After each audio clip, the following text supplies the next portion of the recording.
The Oversight and Crime Subcommittee of the House Judiciary Committee will come to order. Without objection, the chair is authorized to declare a recess at any time. We welcome everyone to today's hearing on oversight of the Federal Bureau of Prisons. The chair now recognizes the gentleman from the great state of Kansas, Mr. Schmidt, to lead us in the Pledge of Allegiance. And please stay risen. We are going to have a moment of silence afterward.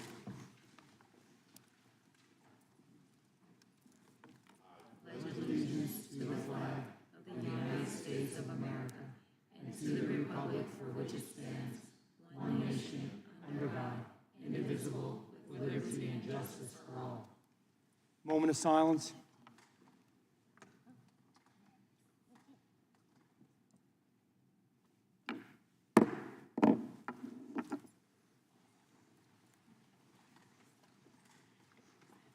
Will now recognize myself for an opening statement. I want to welcome everyone to today's joint hearing. I want to thank our witnesses for being here today, especially those who have served or are currently serving in our federal correctional institutions and are working from the outside to support and enhance the Bureau of Prisons, which, God help us, it needs.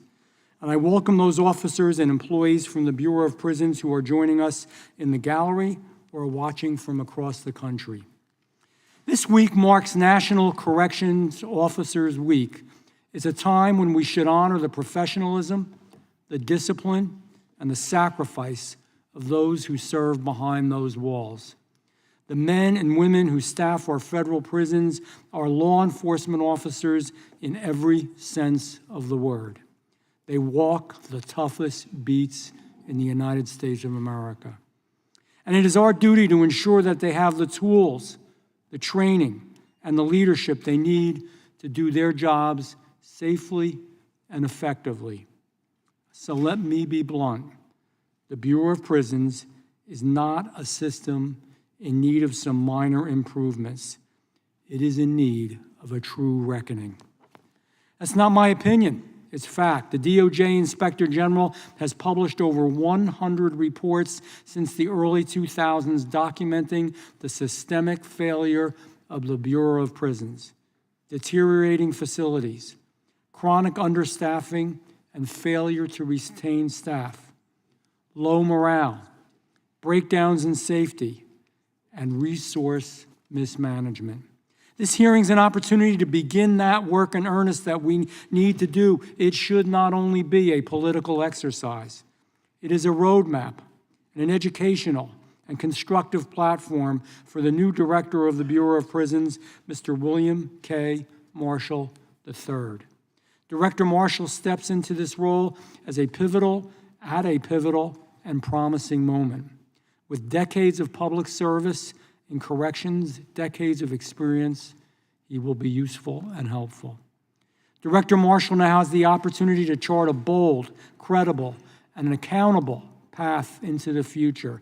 To frame today's discussion, I want to identify some of the specific challenges that require urgent attention.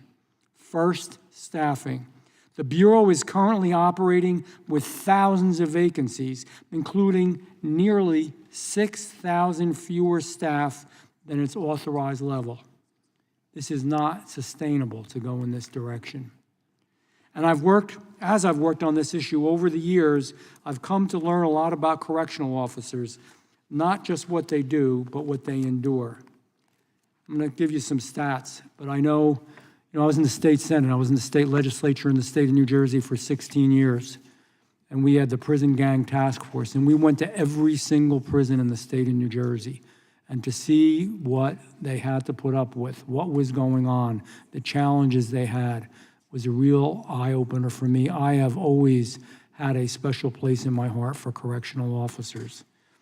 We know their lifespan. I know their lifespan is shorter. Correctional officers, on average, live to just 59 years old, nearly 20 years below the national average. I know their rates of suicide are higher. The rate is more than 7 times the national average. I know they get sick more. Stress, sleep deprivation, trauma drive higher rates of heart disease and high blood pressure. I know they get divorced more often. Their divorce rate outpaces nearly every other law enforcement official. I know they get paid less. In New Jersey, I know for a fact, federal correction officers make nearly just about half of what their state counterparts earn. This job has a price. These men and women pay this price every day. Second issue, physical infrastructure. From broken security doors to outdated HVAC systems, our institutions deteriorate daily. The Inspector General estimates a multi-billion-dollar backlog in critical repairs all across the 122 BOP institutions. Some of these prisons actually cost more now to maintain than they are actually worth. That's a waste of taxpayer dollars, and real solutions are needed to ensure that government facilities are both safe and efficient. Third, accountability and reform implementation. Congress recently passed the bipartisan Federal Prison Oversight Act, creating an independent ombudsman to handle complaints. That office has yet to be set up. The Bureau has also been tasked with implementing the First Step Act to ensure public confidence in federal detention. Thankfully, the Trump administration has recognized the urgent need to course correct. For example, under President Trump's leadership, the Bureau has reversed misguided policies from the previous administration, including restoring the principle that federal inmates will be housed according to their biological sex and eliminating taxpayer-funded gender ideology in our prisons. It does not belong there.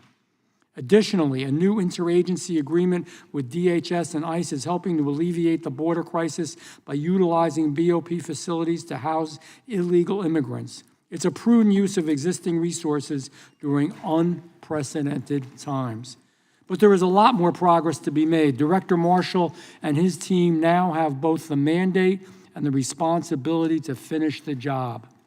When federal prisons are mismanaged, it affects communities, victims, and law enforcement across the United States of America.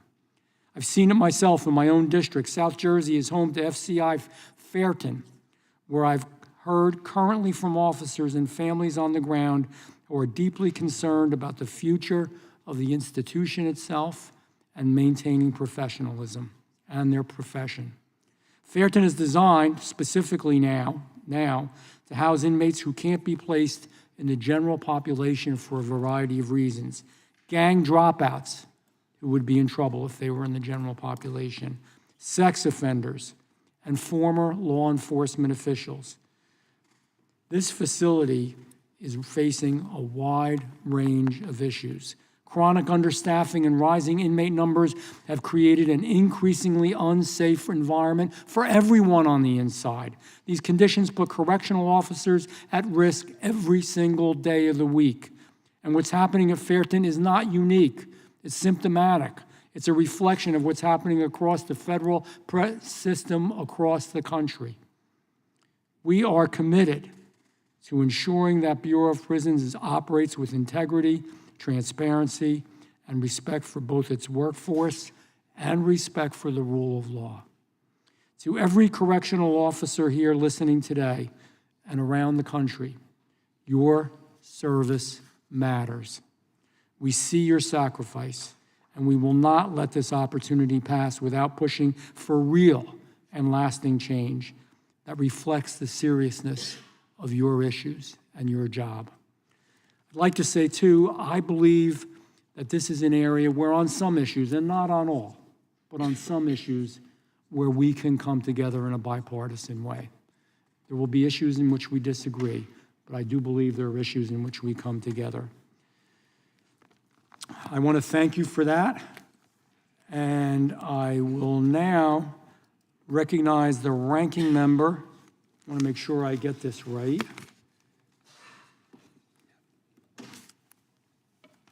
Ranking member, yes, Ms. Crockett for her opening statement.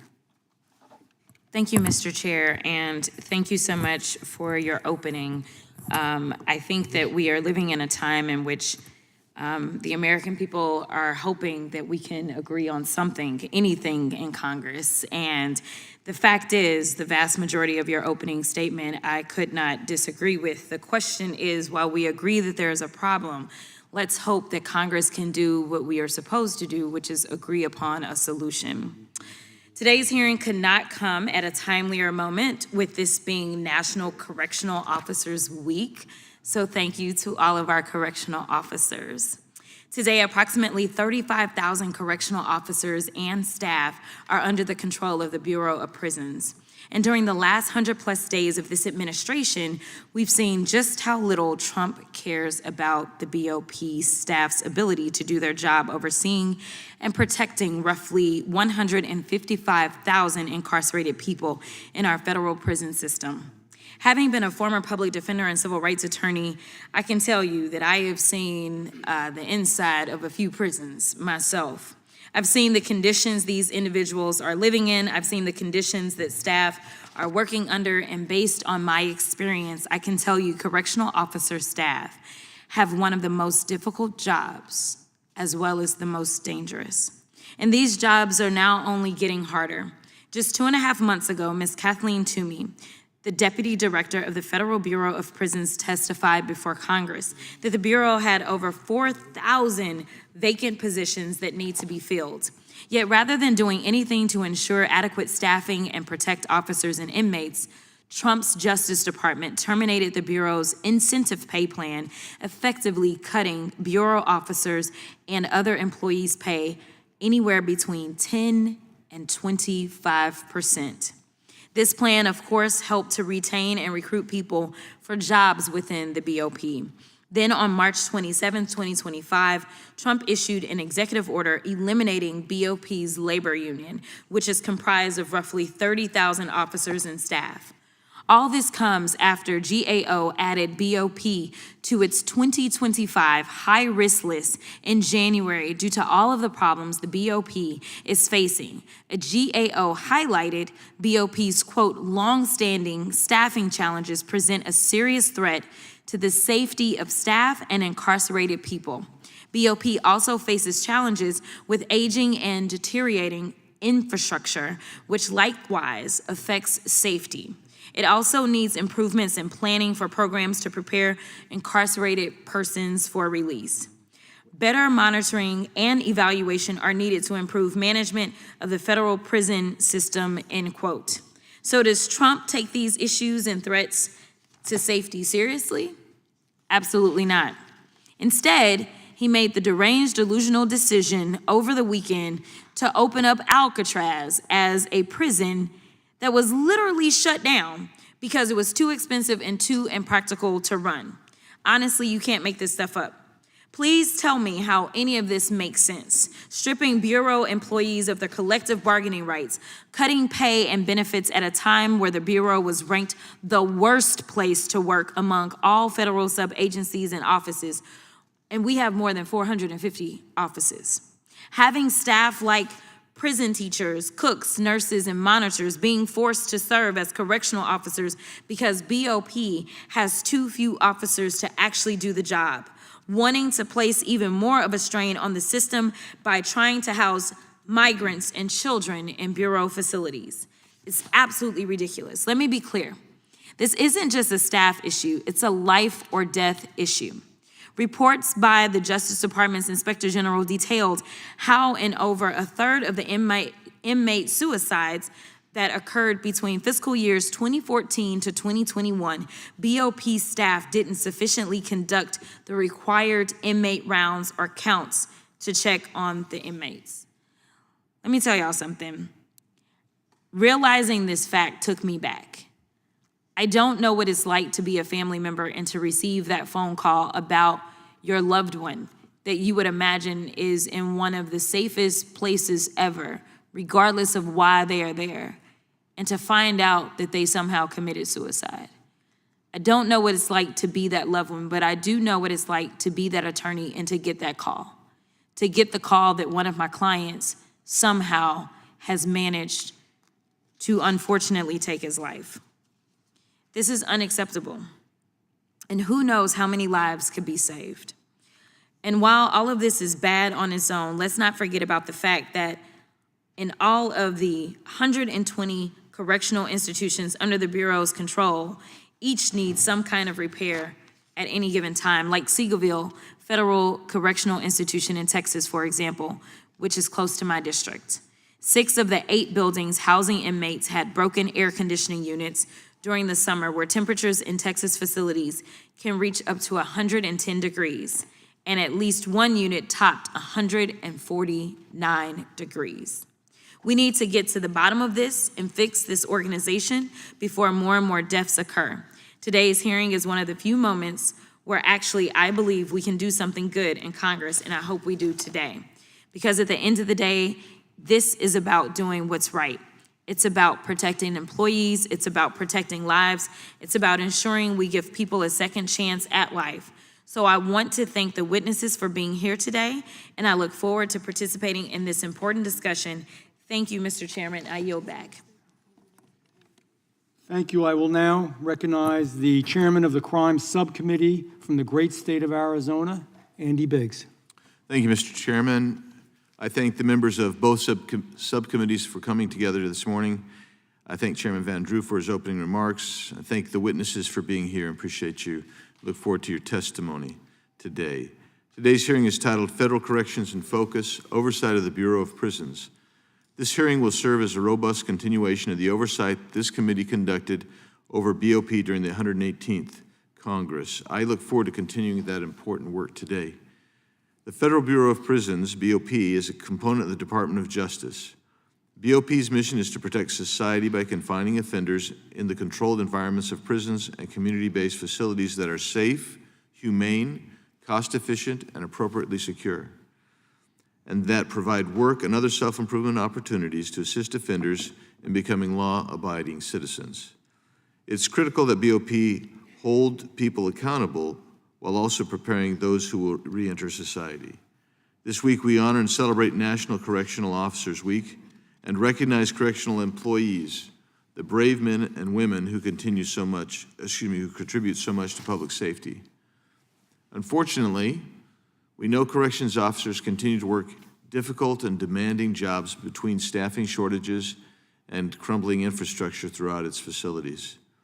Staff recruitment and retention remain a major challenge for BOP. And while BOP has attempted initiatives to boost recruitment and retention, BOP still has thousands of vacancies, including nearly 6,000 fewer staff than its authorized level. It's no secret that morale is low, and that causes ripple effects across all of the Bureau. To those corrections officers listening or watching or are here today, we see you, we hear you, we appreciate you, we thank you, and we hope that this hearing can serve as a starting point and lead to better workplace with better conditions. One of the ways to move toward a better BOP is to implement oversight and accountability. We've heard concerning allegations about the BOP misappropriating funds. We've seen this before, those at the top of government using taxpayer funds to benefit themselves. BOP needs accountability and transparency through true fiscal responsibility, not turning a blind eye to all the existing issues. Thankfully, there's hope and optimism with Director Marshall. We look forward to working with him to restore trust in BOP and bring it back to its original mission. BOP is also charged with much of the implementation of the First Step Act. The First Step Act was signed into law by President Trump and seeks to reduce the size of the federal prison population and reduce recidivism while still maintaining public safety. The First Step Act required DOJ to develop a system for BOP to use to assess the risk of recidivism of federal prisoners and to assign prisoners to evidence-based recidivism reduction programs. These programs include literacy programs, occupational education programs, trade skill programs, and substance use disorder programs. This is why I said BOP needs to make sure they get this right. We cannot allow individuals to leave our prisons early unless we can ensure that they will not reoffend. The Crime Subcommittee has examined the implementation of the First Step Act on a bipartisan basis since its passage, and this oversight of BOP continues today with more urgency and focus than ever before. I look forward to hearing from our witnesses, and again, I thank you. And Mr. Chairman, I yield back. Thank you.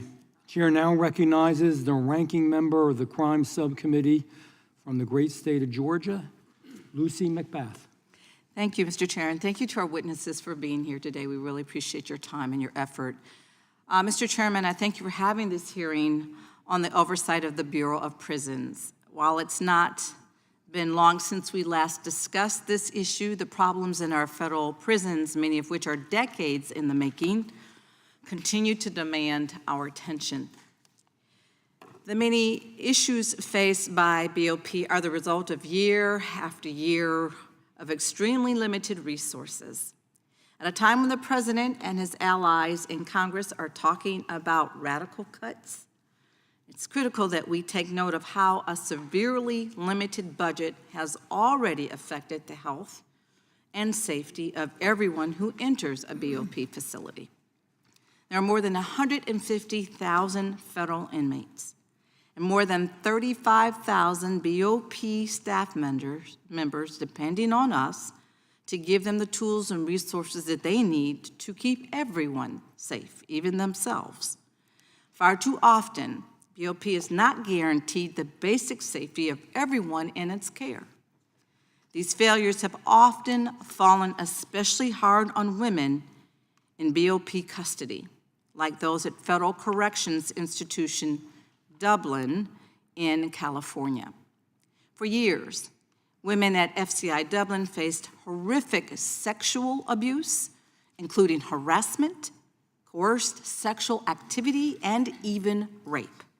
Inmates who tried to speak up faced harsh retaliation, and those responsible managed to cover up their conduct for years.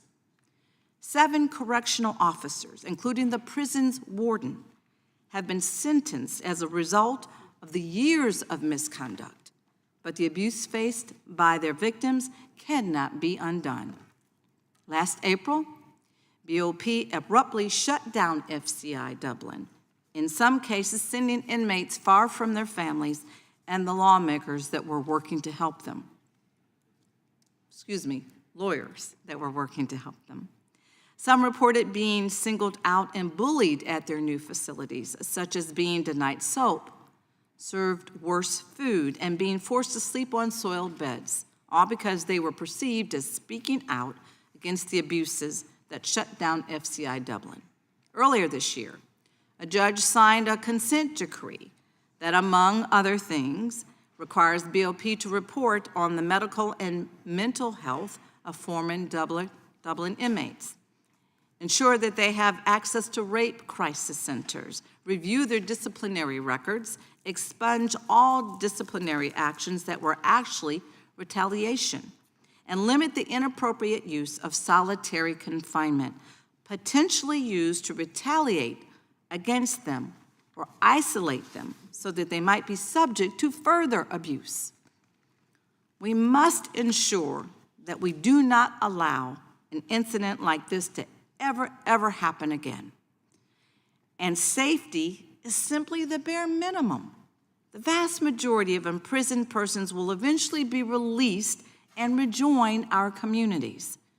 How they spend their time in prison has a profound effect on who they will be when they are released. This was a basic premise of the First Step Act, a bipartisan bill that provided more opportunities for inmates to make the most of their time through evidence-based programs that reduce recidivism. These programs help inmates get the treatment for addiction, gain job skills, learn how to read, strengthen their family relationships, and learn how to resolve conflicts. Inmates who put in their time and effort to improve themselves that they could earn an earlier release. The First Step Act was a historic step toward providing better opportunities for rehabilitation that will ultimately benefit all of our communities, because more people will come out of prison prepared to make better choices and turn away from crime. And despite challenges in implementation, that positive change is already happening. An analysis by the Council on Criminal Justice found that people who participated in the First Step Act programs and were released early were 55% less likely to commit another crime. If this administration and congressional Republicans don't follow through by investing in the First Step Act, they'll be locking people up without any plan for them for the future. This country would be stuck in an old, failed policy in which prisons would be dangerous, hostile places for inmates and staff, and inmates would be released without any more skills and even less hope than what they came in with. If we don't invest in the First Step Act, a bipartisan bill that's signed into law by President Trump, then we are setting people up to fail even before they're released from custody. But it doesn't have to be this way. The First Step Act can unlock a future with fewer people incarcerated, more people contributing to their communities, and safer places for all of us to live. We must invest in the First Step Act to be sure that it reaches its full potential. Likewise, we must fund the Federal Prison Oversight Act, a bipartisan law that I was proud to lead, which was signed into law last year. This law will require the Department of Justice's Inspector General to assess the risk of problems at our BOP facilities, to inspect high-risk facilities more frequently, to provide recommendations to fix the problems, and to report its findings and recommendations to Congress and to the public.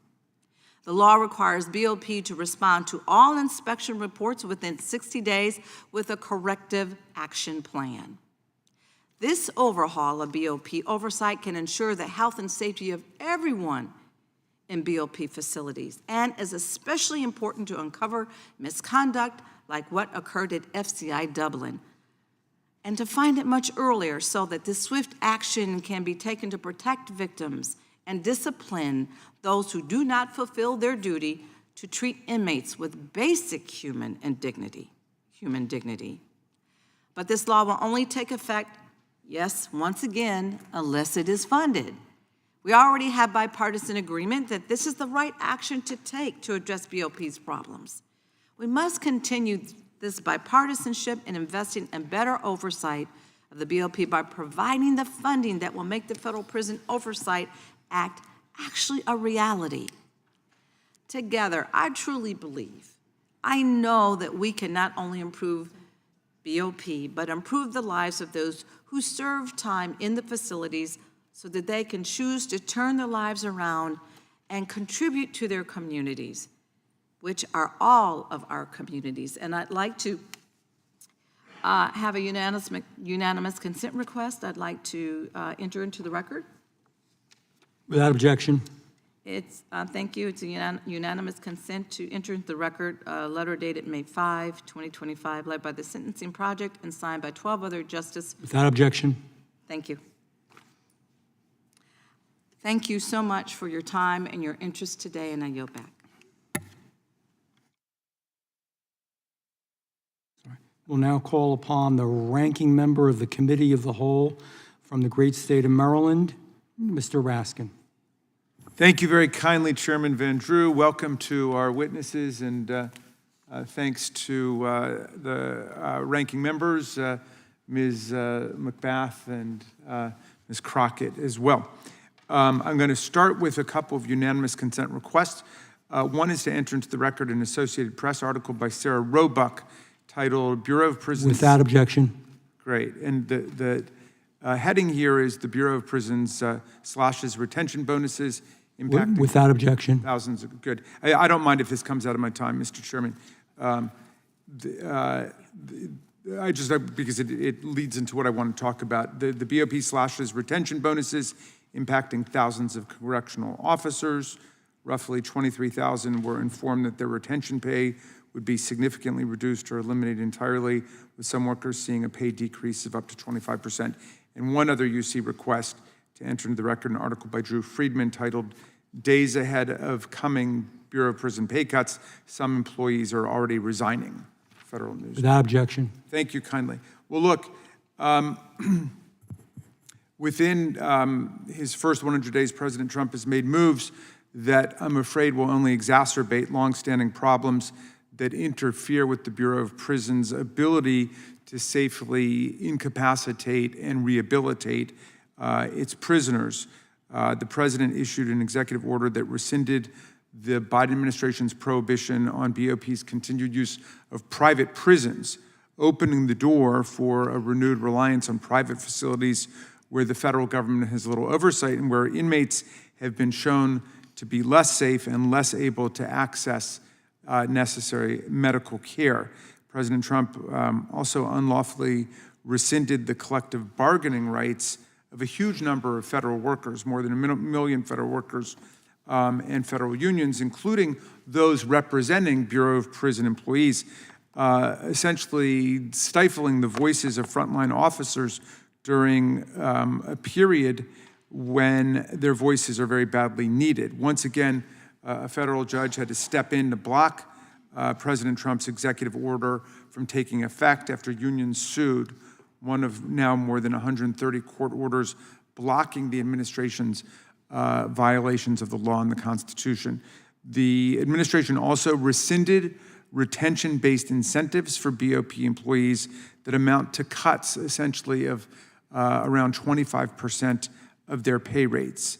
These cuts have triggered mass resignations among BOP employees whose ranks were already stretched way too thin.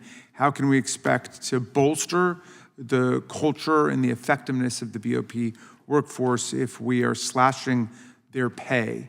Do any of us know of any institutions where that might work?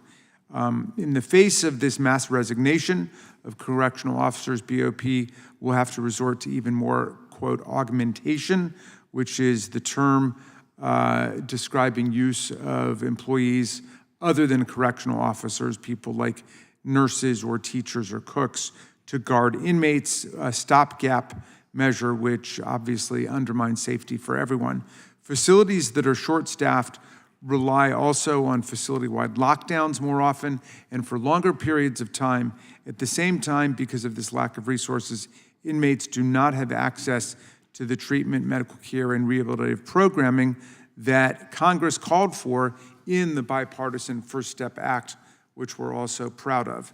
And despite President Trump signing the First Step Act, aimed at reducing the federal prison population and aimed at reducing recidivism, the Bureau of Prisons also reduced the amount of time that inmates can spend in residential reentry centers from 18 or 19 months to a maximum of just 60 days, 2 months, citing budget constraints. These residential reentry centers, or halfway houses, as they're colloquially known, perform a critical role in helping released inmates transition back into communities across the country, providing housing, employment, substance and mental health and treatment, professional counseling, and medical care, but drastically cutting the amount of time that people can actually use these services will certainly lead to a reduction in their efficacy and an increase in recidivism. While BOP has been forced to make devastating cuts that will affect not only employees and inmates, but the safety of our communities, last week, the Judiciary Committee passed an $81 billion reconciliation bill to supercharge ICE, money that our colleagues voted to make available for arresting, detaining, and deporting not just immigrants, but some U.S. citizens too. And just 2 weeks ago, the Department of Justice terminated at least 365 public safety grants totaling in the hundreds of millions of dollars, cutting funds for law enforcement at the local level, opioid addiction treatment programs, programs promoting officer safety and wellness, programs for crime prevention, and programs that support the victims of rape and sexual assault and other violent crimes. All of us, even apparently our Republican colleagues, were apparently blindsided by these deep cuts to existing programs that, as far as I can tell, came from a single DOJ employee. During the committee's consideration of reconciliation last week, I tried to restore funding to these critical grant programs through an amendment which my colleagues failed to discuss and all voted to oppose. I'm aware that our panel of witnesses has often worked together on criminal justice reform and to address the challenges facing BOP. I look forward to hearing from you on these important issues. Thank you, Mr. Chairman. I yield back. Thank you. Without objection, all other opening statements will be included in the record. We are now going to proceed with introduction of today's witnesses. Again, thank you all for being here. We do appreciate you. Mr. Andy Potter. Mr. Potter is the founder and executive director of One Voice United, an organization that advocates on behalf of corrections officers. He served for nearly 30 years as a correctional officer with the Michigan Department of Corrections. Mr. Patrick Pertell. Mr. Pertell is the Executive Vice President and General Counsel of Unify US, an organization that advocates for individual freedom, limited government, free enterprise, and American values. He is also the Charles Evans Hughes Lecturer in Politics and co-director of the Washington Study Group at Colgate University. Mr. Cody Wild. Mr. Wild is the Senior Vice President of Correctional Programs at the Prison Fellowship, an organization that works with prisoners, former prisoners, and their families. Mr. Wild oversees Prison Fellowship correctional programming in approximately 1,200 prisons across all 50 states in the Union. Mr. Candia Milton. Mr. Milton is the Government Affairs Director at DREAM.org, an organization that advocates for criminal justice reform. He previously served as Deputy Mayor and Chief of Staff for the City of Detroit, Michigan. We welcome our witnesses today. We thank them for appearing today. We will begin by swearing you in. Would you please rise and raise your right hand? Do you solemnly swear that under the penalty of perjury that the testimony you are about to give is true and correct to the best of your knowledge, information, and belief, so help you God?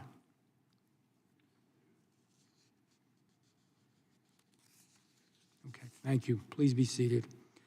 Let the record reflect that the witnesses have answered in the affirmative. Please know that your written testimony will be entered into the record in its entirety. Accordingly, we ask that you summarize your testimony in 5 minutes. We will begin with Mr. Potter.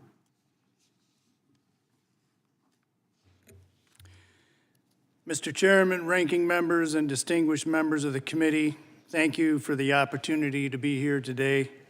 My name is Andy Potter, and I serve as the founder and executive director of One Voice United, a national organization committed to lifting up the voices and expertise of corrections professionals and ensuring that they are a part of the national conversations that are shaping the future of corrections. Before founding One Voice United, I spent nearly 30 years working inside of correctional facilities as an officer and later as a labor leader in Michigan.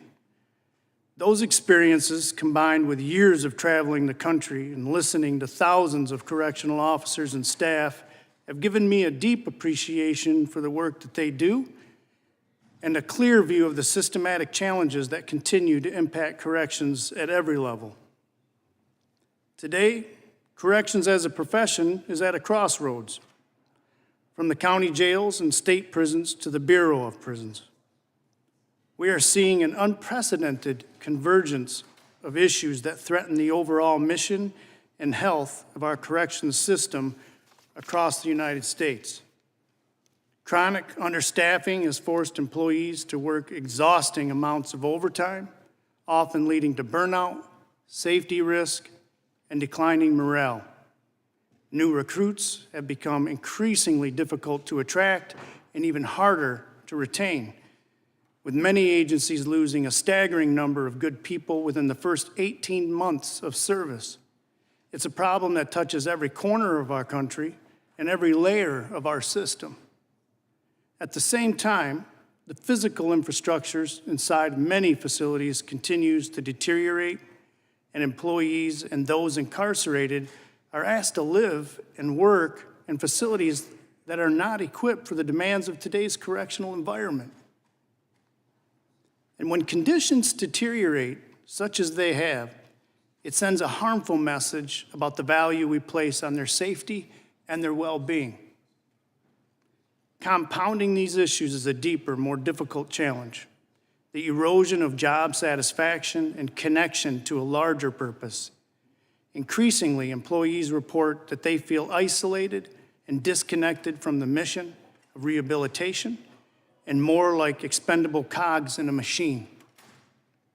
The result is a workforce that is overburdened physically, stretched to its breaking point mentally, and demoralized emotionally. However, despite the seriousness of these challenges, I believe this is also a moment of tremendous opportunity. We believe we have the chance right now, through leadership, collaboration, and honest engagement, to chart a better path forward for the corrections profession and the broader system that it serves. A critical part of that effort must be investing in 21st century training and comprehensive employee wellness programs that are designed with the direct input of the employees themselves. They must be integrated into the culture of every department and facility with consistent funding and evaluations and leadership commitment. Equally important is restoring the meaning and pride in corrections work. When employees are treated as stakeholders, when their expertise is valued and their voices are heard in the shaping of policies, it builds a sense of agency and purpose that cannot be replaced otherwise. Without that buy-in, even the best intended reforms or culture change will struggle to take hold. We believe in the power of collaboration between employees and those who might represent them, administrators, legislators, advocates, and communities to drive lasting change. No single entity can solve these changes alone. In closing, if we're willing to truly engage with one another and lift up the real-world experiences of those who know this work best, then One Voice United stands ready to assist however we can. Thank you again for the opportunity to speak here today, and I'll stand ready for any questions. Thank you, Mr. Potter. Mr. Pertil, you may begin. Mr. Chairman, ranking members, distinguished members of Congress, thank you for the opportunity to speak with you today. I want to begin by noting that President Trump made an excellent choice when he selected William Marshall to serve as director of the Bureau of Prisons, and I have high hopes he'll succeed in that post. As we've heard, the most immediate challenges he faces are staff retention and recruitment, the degraded condition of BOP facilities, and I would add the increasing cost, the financial cost of incarceration generally. So over the past 10 years, BOP staffing has dropped significantly. Staffing shortages often require substantial use of overtime, including mandatory overtime and the use of augmentation. BOP faces a $3 billion price tag for deferred maintenance, and those repairs are needed across all of its facilities. Staffing shortages and poor facilities undermine employee retention rates and create security and safety issues for staff and inmates alike. These challenges are complicated by the fact that the number of prisoners in BOP facilities and the cost to incarcerate them has risen dramatically over the years. Understanding Congress's efforts to reduce unsustainable levels of federal spending, I'm going to limit my remarks to recommendations that can be implemented under current law using current funding levels. The first thing is to remember that corrections officers are first responders, and I think that we can make better use of them. COs are law enforcement professionals who perform many of the same functions as police officers, but equally important, they are critical to the rehabilitation process and have a direct impact on recidivism. In fact, no one has more insight into an inmate's likelihood of successfully reintegrating into society than the COs who interact with them on a daily basis. COs' experience and insight should help inform public policy, and BOP should incentivize and empower COs to have a stake in the prisoner's rehabilitation, as well as in the security of the facilities. Second, home confinement to free funds up at the BOP. BOP must reduce its per inmate average cost of incarceration while not undermining public safety. I stress that, while not undermining public safety. Recent experience demonstrates that this can be done within certain careful parameters. The 2020 CARES Act allowed federal prisons to serve a portion of their sentence in home confinement. Former Attorney General William Barr set the criteria for home confinement eligibility. It required being in low or minimum security, having a clean misconduct record, no history of violent, sex, or terrorism offenses, a viable reentry plan, a minimum or low risk score on the BOP's pattern risk assessment tool, and having served a significant portion of their sentence. These criteria allowed a substantial number of prisoners to be moved to home confinement without undermining public safety. In fact, after release from home confinement, those with a CARES assignment had a 3.6% recidivism rate over 1 year, whereas those without a CARES assignment had a 13% recidivism rate. And according to the most recent data available, about 54% of the current federal prison population are classified as minimum or low risk for recidivism by BOP's pattern risk assessment tool. I'm certain that not all of these people meet the CARES Act criteria for home confinement, but many could be placed in home confinement without jeopardizing public safety and thereby realizing a substantial cost savings to the BOP. Third, close outdated and dilapidated BOP facilities. BOP needs to review its physical footprint, as we've heard. Since modernizing any federal operation often runs up against political pressures, Unify.us would recommend forming a commission patterned after the DoD Base Realignment and Closure Commission to review BOP's facilities requirements and to right-size the Bureau after accounting for its staffing and its budgetary needs. This would free up revenues for maintenance and modernization of BOP's remaining facilities. Beyond cost savings, there is some evidence that this could also help reduce recidivism. Evidence from Colombian prison construction suggests that prisoners that were quasi-randomly assigned to newer and therefore slightly better prisons were up to 36% less likely to recidivate. Fourth, continue implementation of the First Step Act. During President Trump's first administration, he championed supporting successful reentry and supporting law enforcement with passage of the First Step Act. Through its oversight function, Congress should continue to ensure that BOP expands recidivism reduction programming and that eligible individuals receive appropriate FSA incentives. Also, BOP should especially focus on increasing access to evidence-based recidivism reduction programs. In closing, by improving facilities, by improving respect for and the resources available to corrections officers, and by safely transitioning inmates least likely to commit new crimes back into society, BOP, Congress, and the Trump administration can go a long way towards solving our corrections crisis while ensuring public safety. Thank you very much. I look forward to answering your questions. Thank you, Mr. Patel. Mr. Wild, you may begin. Good morning, Chairman Biggs, Chairman Van Drew, Ranking Member Macbeth, Ranking Member Crockett, and members of the subcommittee.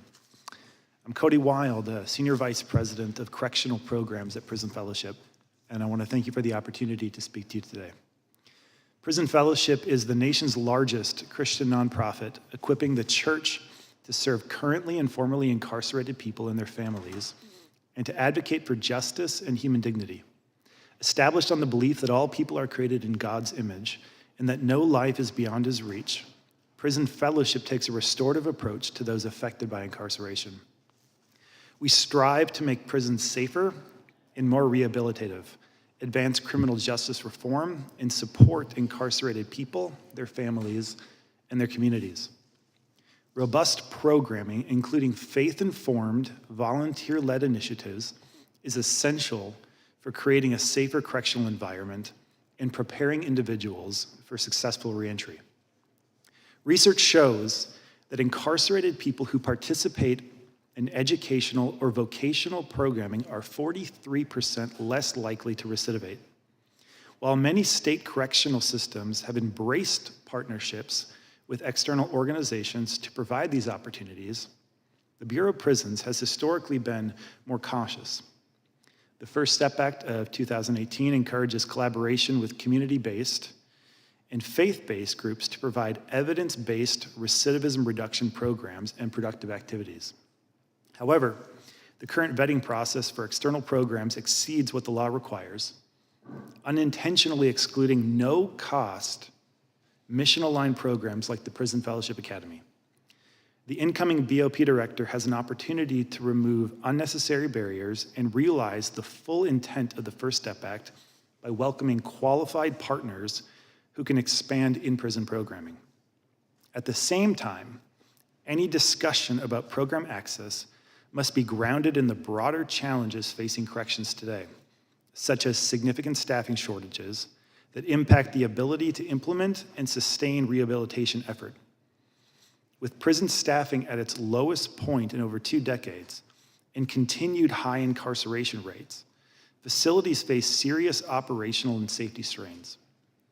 Officers often endure long shifts and high stress, contributing to burnout and health risks. Addressing these issues through fair compensation, mental health support, and strong recruitment practices is vital, as is leadership development to foster healthier cultures inside of prison walls. In response to these pressures, programs like those offered by Prison Fellowship can play a critical role in supporting both staff and incarcerated individuals at no cost to the BOP. Prison Fellowship's Warden Exchange equips correctional executives with tools for building restorative prison cultures and has trained over 680 leaders across 47 states, with an additional 149 currently enrolled. We also offer transformative programs like Prison Fellowship Grow, a year-long cohort-based course rooted in Christian principles of human flourishing. While faith is not required for participation, the program is designed for those who are curious about or open to learning more about Christianity. The Prison Fellowship Academy is our most intensive in-prison program, offering men and women a voluntary, holistic journey of life transformation. Over the course of the year, participants are mentored by staff and volunteers as they develop and practice the biblically based values of good citizenship, community, affirmation, productivity, responsibility, restoration, and integrity. A recent study in Texas found a 53.8% reduction in recidivism among academy graduates. Finally, Angel Tree supports family connections by partnering with churches to serve children of incarcerated parents year-round, helping restore relationships and providing hope to the 1.5 million children with a parent currently in prison. In total, our programs reach over 600,000 individuals in more than 1,200 facilities annually, supported by 7,600 volunteers, and serve more than 271,000 children each year. At a time of limited budget and rising needs, it's essential to adopt cost-effective, volunteer-driven programs that reduce recidivism, support staff, and foster rehabilitation, and we are ready to partner with the BOP to expand access to these proven initiatives to help create a more restorative and effective federal system. Thank you for your time and attention, and I look forward to answering your questions. Thank you, Mr. Wild. Mr. Milton, you may begin. Good morning, Chairman Biggs, Van Drew, Ranking Members McBath and Crockett. Thank you for convening this important joint hearing. My name is Candia Milton, and I serve as Government Affairs Director for DREAM.org, an organization committed to advancing meaningful and lasting bipartisan criminal justice reforms. At the heart of all of our work is a commitment to centering the voices of those directly impacted by the justice system. I come to you this morning not only as a policy advocate, but also as someone who has lived experience within the federal prison system. I previously served as Deputy Mayor and Chief of Staff for the City of Detroit, and after accepting responsibility for a serious bad decision I made in office, I served time in a federal correction facility. While I had always understood on an intellectual level the need for prison reform and the importance of supporting successful reentry, it was my time behind the walls and the stories of those I met inside that opened my heart and gave purpose to the work I do every day. It is deeply troubling that the many challenges we discussed and faced during my incarceration, which ended in 2011, these problems remain unresolved today.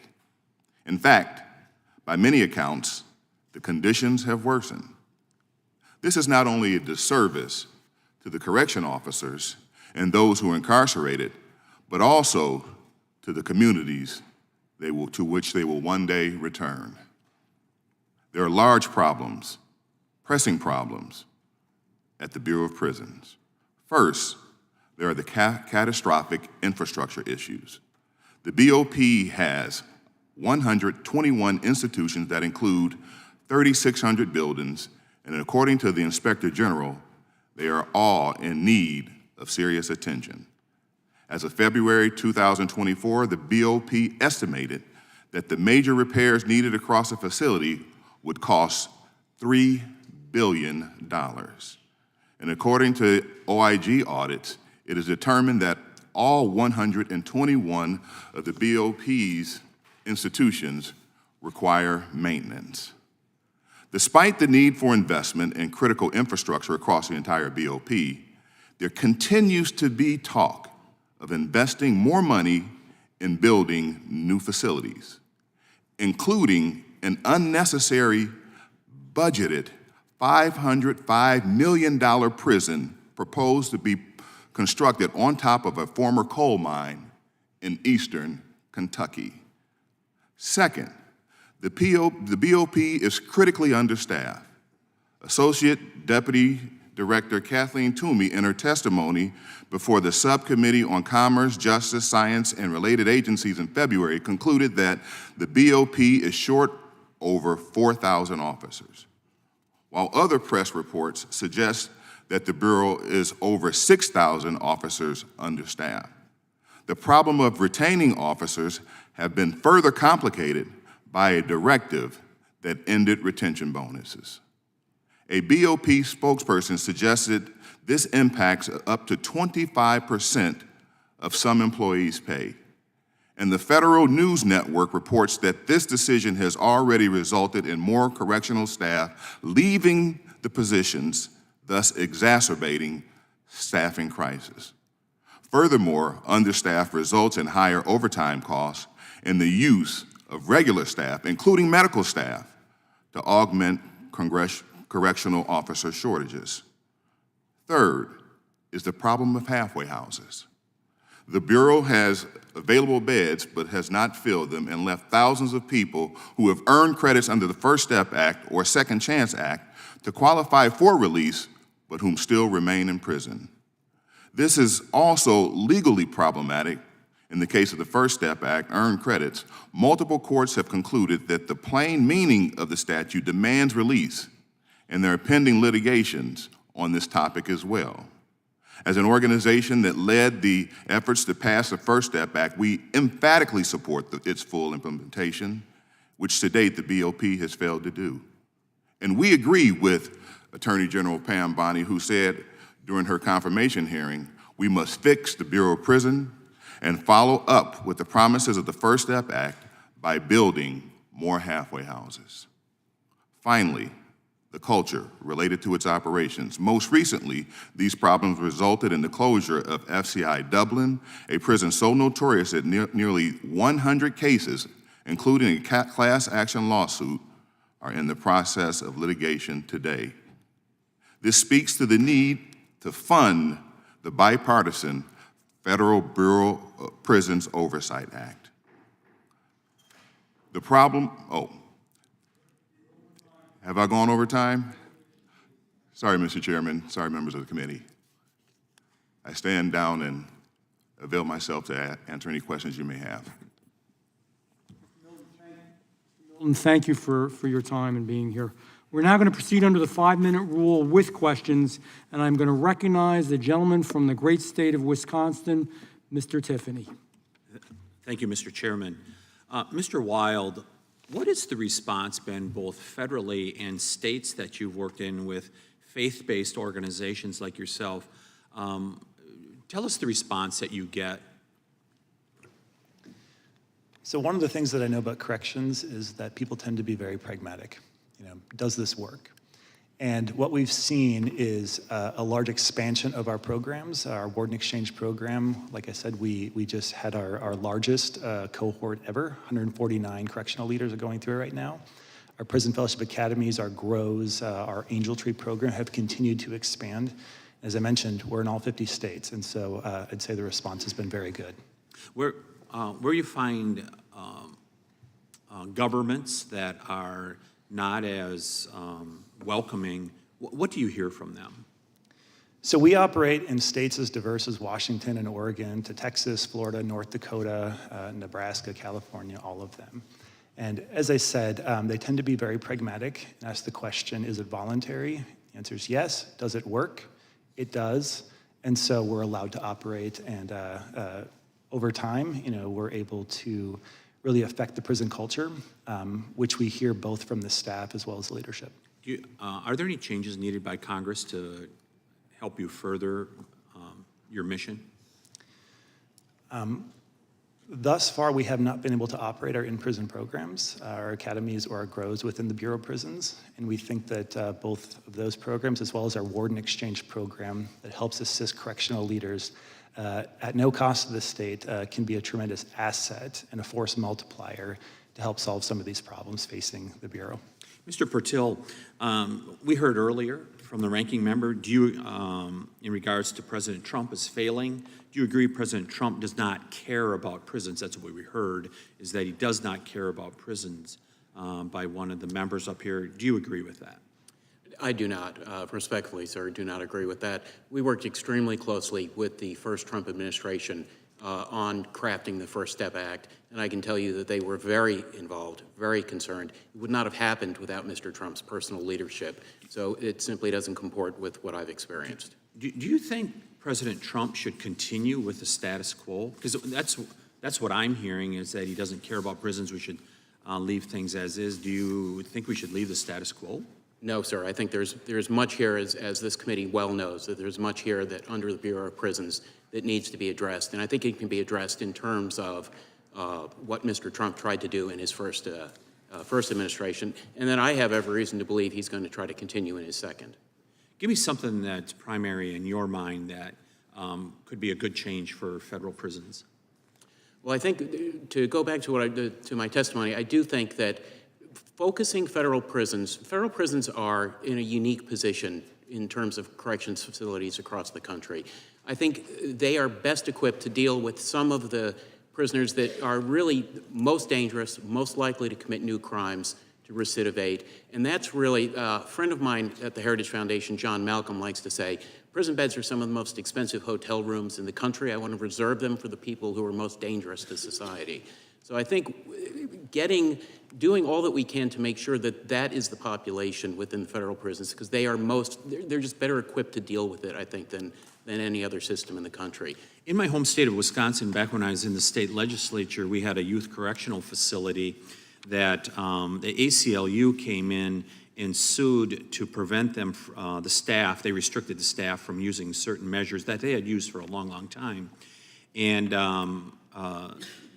the day that the judge accepted the ACLU's brief and said, we're going to accept the policies that you're suggesting for us, the young people in the correctional facility went on the roof of this facility and taunted the guards, saying, you can't touch us. Is it surprising to you that a couple years later that a staff youth counselor was killed in that facility? Oh, in all honesty, sir, I couldn't address that. I don't know anything about the facts of the situation. Have you seen instances where an organization like the ACLU has sued and prevented staff from being able to do their jobs with using the proper restraints? Have you seen that nationally? I think that there's a lot of questions in that issue. I think that it's BOP's job to ensure both the safety and the safety of the staff as well as the inmates. And I think limiting them in order to be able to do that is always dangerous, undermining the respect that law enforcement should be given. I think leads to kind of the sense of the idea that people are taunting guards and things like that. I think that also undermines security. But I also think that we have to remember that when people are within our custody, we have to do everything to make sure that we're remembering to treat them as people and remembering that they still have rights while they're in there. So I think it's a very difficult challenge that BOP has Your time is to make sure that expired. they're balancing both of those sides. Yeah, I yield back, Mr. Chairman. Thank you. Next, we will hear from the gentleman from the great state of Georgia, Mr. Hank Johnson. Thank you, Mr. Chairman. You know, my daddy rose to the number 3 spot in the Bureau of Prisons back in the early 1960s. He was head of, his responsibility was pardons, classifications, and paroles. he became a corrections officer, one of the first black corrections officers in the country back in 1950, when he was actually 1949, when he was recruited out of Morris Brown College in Atlanta to go to the Atlanta Federal Penitentiary and become one of the first blacks to be a corrections officer. He became the first parole officer out at Leavenworth, Kansas, where he was transferred to back around 1952, 53. And so BOP, Bureau of Prisons, kind of runs in my blood. He used to work at the Federal Home Loan Bank building is what it is now, but that used to be the Bureau of Prisons, just a stone's throw away from here. And I'm alarmed that we would be having this hearing today and we don't even have the current BOP director to testify. Republicans actually, if Republicans actually cared about oversight, they would have the director here or reschedule for a date that he was available. President Trump fired the former Bureau of Prisons director on Inauguration Day, and a third of the BOP's senior leadership quit. In its misguided efforts to chase efficiency, the Trump administration ended a long-running incentive pay plan, cutting officers and other employees' pay by 25%, which will only worsen the existing staff shortages. But it's not just human infrastructure that's in disrepair, it's also the physical infrastructure, which has been a problem for years. Mr. Pertil, you are aware that in May of 2023, the Office of the Inspector General published an audit of BOP's efforts to maintain and construct institutions, and that audit described hazardous and crumbling infrastructure, including infrastructure problems that have led to the closure of BOP facilities, correct? Correct. And you are also aware that BOP leadership has expressed concern about underfunding for maintenance and repair efforts and a resulting backlog of projects, right?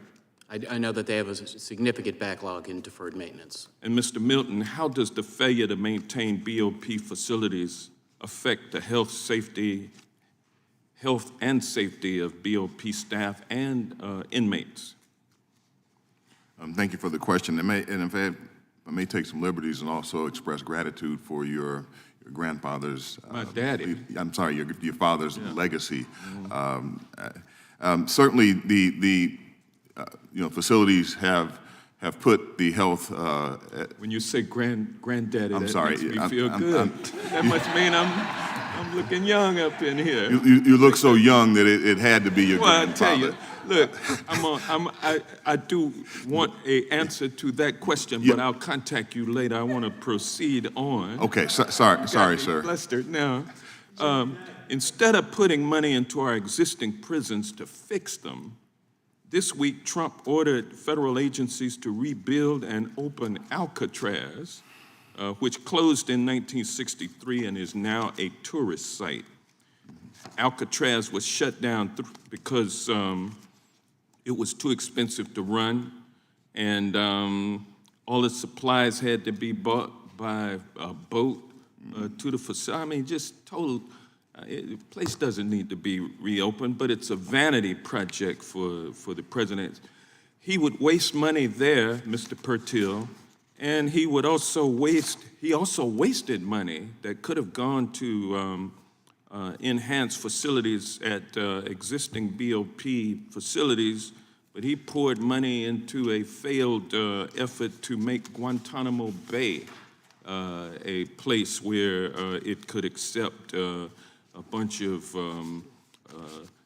some being American citizens who were later deported to El Salvador.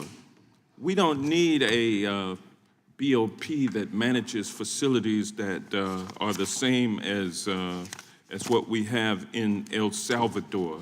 And I'm out of time now, so I will yield back. But we have dysfunction in the BOP at this point. The gentleman yields back. With that, I'll ask the gentleman from the great state of Alabama, Mr. Moore. Hey, thank you, Mr. Chairman. The Trump administration reversed several of the Biden-Harris BOP-related policies through executive order. Most notably, President Trump signed an executive order 14-168 requiring that all federal inmates be housed according to their biological sex and ending any provision of taxpayer-funded gender-affirming care for any federal inmates. Mr. Patel, how did the previous administration of the Bureau of Prisons justify allocating limited taxpayer resources towards gender transition?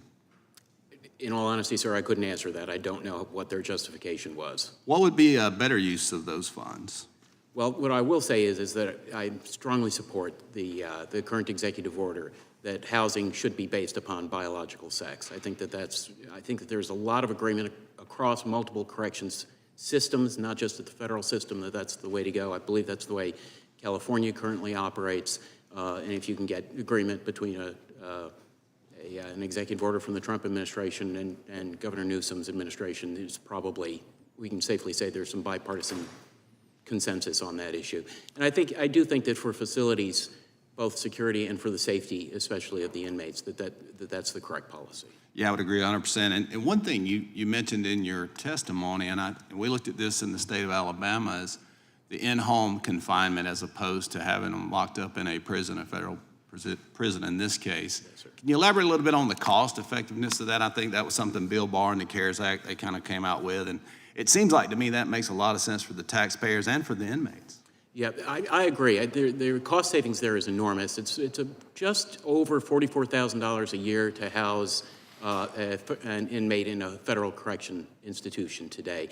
I don't have numbers handy, but I'll get them to you on exactly what the differential there would be on home confinement, but it is substantial.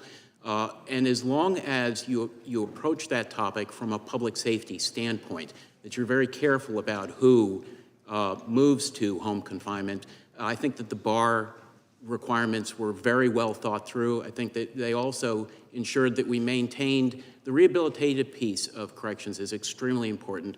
The punitive piece is also important, and I think requiring a significant portion of their sentence to have been served was what Mr. Barr was trying to get at with that piece. So I think that's a very viable option, given that 54% of the current federal prison population is deemed low risk to recidivate by BOP's own pattern tool. Yeah, I agree 100%. Like I said, if they're nonviolent, maybe there's an opportunity to revisit their case and say, hey, you can be confined at home. And in the state, when we were doing the study, it seemed like we could house them for a month for the cost of one day in a prison. And so we were looking at it as we were overcrowded as well. So a real quick question, Mr. Potter, I want to ask you this. And the 119th Congress has already acted with the introduction of H.R. 1046. It's actually the Mark Fisher Memorial Act. Are you familiar with that? I'm not familiar with it. Okay, what happened, we actually had a Bureau of Prison employee that was just going through the mail, and I think it had so much fentanyl on it that it killed him. And so we're looking at ways that we can actually have this mail screened off-site, and so I think that probably is something we're trying to get. I think we've got 56 co-sponsors right now, so we're working on moving that through. So hopefully we can make some. Any of you familiar with that at all? Okay, it's something they asked me to talk about, and I wanted to make it aware to the panel that we're talking about that. But Mr. Wild, what is the number one thing that you see when what really changes when you start meeting with folks who are incarcerated and through your process? What do you think is the most impactful thing that we can do to help folks not recidivate? So Prison Fellowship utilized what we call an ecosystem model. It's recognizing that within a correctional environment, there are multiple stakeholders. And so through programming like the Prison Fellowship Academy and the Warden Exchange, correctional leaders as well as the incarcerated population can actually go on parallel journeys and not look at one another as the problem, but both become participants and partners in how do we create a more rehabilitative and constructive culture to both live and work in. And so we utilize all kinds of programs that bring multiple stakeholders together. Do you see recidivism rates drop dramatically? Our recidivism rate within the state of Texas is a reduction in over 50% from a control group within that state. One of the things we've done in Alabama, and it's actually skills training in prisons so that as those individuals are incarcerated, they actually develop a skill, whether it be a mechanic certification, HVAC. honestly, all kinds of industry they can go into. We've seen that have a tremendous impact as well as faith, I think. So with that, Mr. Chairman, I'll yield back. I'm out of time.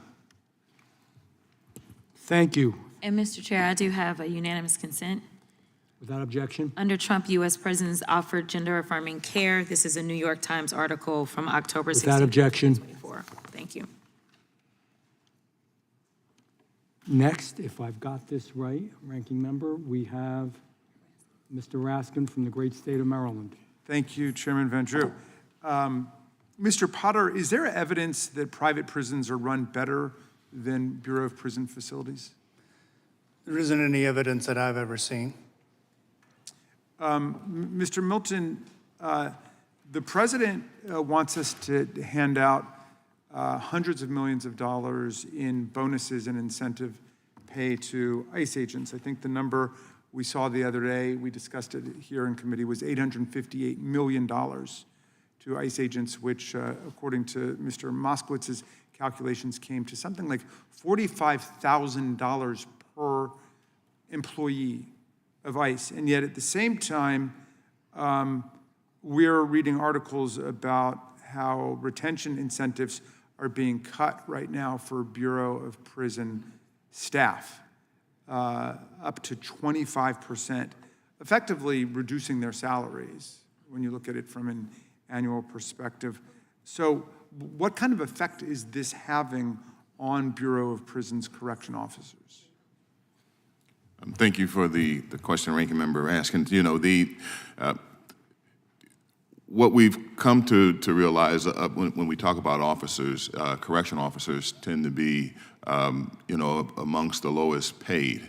And when those bonuses were removed, it certainly did, should I say the incentives were removed, it disincentivized a number of correction officers. And certainly it has an impact on morale. And so we believe that investing in correction officers will also increase morale and have a better impact on those who are incarcerated as well. The president has told us recently that the border has never been safer. Can you think of any reason why we should be spending hundreds of millions of dollars on bonus pay for ICE employees while we're reducing retention bonuses and incentive pay for Bureau of Prison employees? No, sir. What's that going to do to retention moving forward? I'm sorry. What's it going to do to our ability to retain the best Bureau of Prison employees? Certainly it makes it a challenge. You know, removing those bonuses, you know, can speak to a lack of willingness to invest in this case, people. And what I think one of the things that's missing in the conversation is that whether we're talking about people who are incarcerated or in this case, correctional staff, these are people. And at the center of all of the solutions, we should be placing people at the forefront. As much as we're talking about the facilities, and in this case, bonus pay, it's really about the morale of people and how it's impacting, you know, those who are directly impacted. All right, so it's going to be profoundly demoralizing to the staff there now. We've heard also about an increase in lockdowns taking place because you've got the people who are the most effective and necessary employees resigning because their pay is being cut. And these lockdowns can last weeks, even months, I've heard in some cases. What impact does the lockdown have on prison safety, on access to programming, on the mental health of incarcerated people? Yeah, well, when lockdowns happen, there is a decrease in access to medical care. There's a decrease in access to families, and so you can't reach out to families, and families don't know what's going on during those lockdowns, and it creates a panic and tension within the facilities. And then, you know, certainly the implementing the lockdowns certainly places pressure on staff as well, and so it creates a system where folks are now ill at ease during that process. And so So there's this rhetorical lip service to the people who've got the toughest jobs actually in the prisons, managing very difficult conditions. And yet the president issued an executive order wiping out collective bargaining purportedly for more than 1 million federal workers, including all of these Bureau of Prison employees. What effect will that have on the staffing crisis? And what does it do to the morale of people who work as correctional officers? Yeah, certainly collective bargaining, establishes a formal process for advocacy for people, for the workers. And so by removing that formal process where folks can sit at a table across from each other and find common ground on issues that are impacting the quality of life, it certainly removes that opportunity to do that in a formal way. Thank you. I yield back, Mr. Chairman. Thank you. Thank you. The gentleman from the great state of Arizona, Andy Biggs. Hey, thanks, Mr. Chairman, and thank you to our panel again. So, Mr. Pertel, you wrote, COs should be included more in the corrections process, and their experience and insight should inform public policy. And Mr. Potter, do you agree with that? Absolutely. And Mr. Pertel, you also wrote, no one has more insight into an inmate's likelihood of successfully reintegrating into society than the COs who interact with them daily. Do you also agree with that, Mr. Potter? Absolutely. Can you give me an example on where, an idea that you think, as you represent COs, both on the policy and in particular, if you have a policy on how to address inclusion of COs into the procedure of determining reintegration into society? Yeah, I believe anytime there's a consideration for early release, I think you should include those men and women that know firsthand how that person has conducted themselves throughout their time. I can tell you from my own personal experience, I've worked with many people that I totally believe should have went home. They were ready to go home, but I was not allowed to weigh in on that decision-making.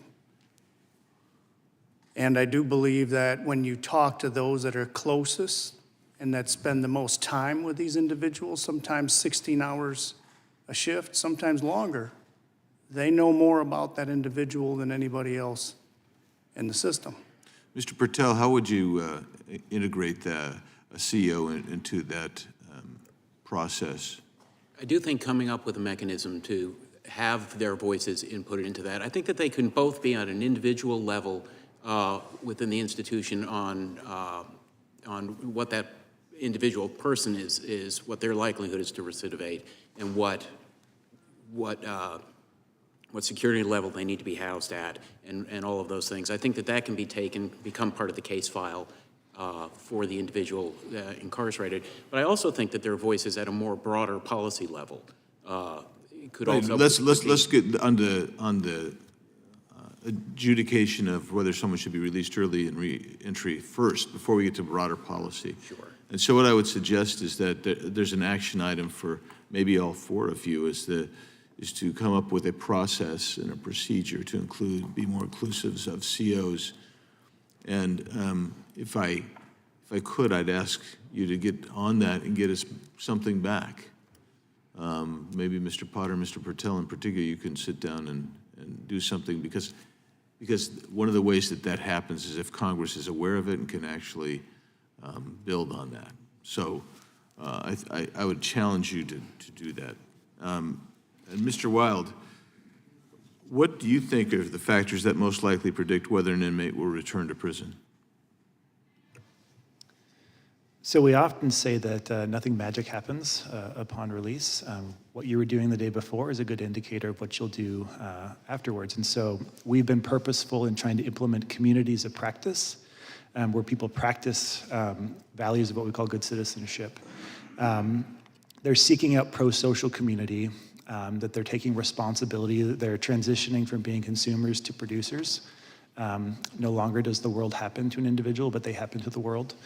That those are some of the greatest factors. And we're situated to come alongside and provide those skills as well as the support for people's change journeys. So, and you've indicated that you've had challenges perhaps working with BOP and getting into the system and using your program. Again, I would urge Mr. Patel, I think that if we don't come out of here with at least a few action items today, we will not have achieved as much as we need to. And I would encourage us to find a way to work with both the COs and the faith-based to see how we can integrate them more fully into helping. Mr. Milton, do you think that might be helpful? Sounds like a good solution. Man, I've never heard anybody say that about any of my ideas before. Glad to hear that, Mr. Milton.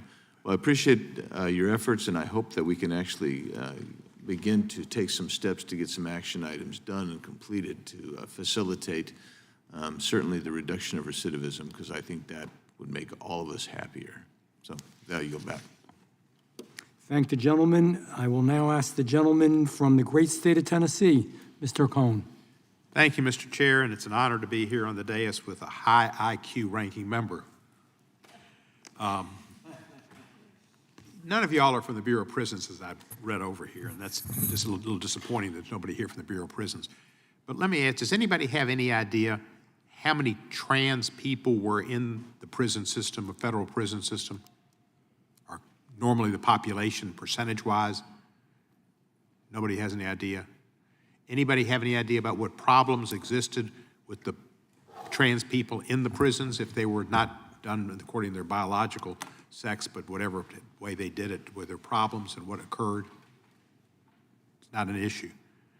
So, but trans people in the prison system is not a big issue to you, any of your opinions, is that right? Nod or something. Will the gentleman yield for the answers if you don't have them? Yes, I will yield. There are 156,000 inmates in the Bureau of Prison. NPR has calculated there are 23 that would be impacted by this executive order. That is 0.01% of the inmates, and yet this is what our Republican colleagues want to talk about. But that is a great deal greater number than are in the NCAA. I think there are only 8 in the NCAA. So it's a much more pressing issue than the NCAA.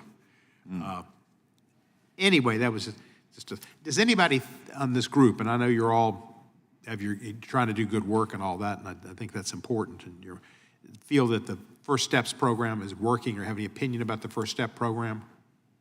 Mr. Pertell, do you have an opinion about its efficacy? I have a very strong opinion about the First Step Act. I think it's working. I think there's much more that still needs to be done on the implementation side. But I think that it was well-founded in how it was structured, and I think that Bureau of Prisons is moving forward with trying to do that. I think increasing the recidivism reduction programming, especially the evidence-based programming within the facilities, is critically important.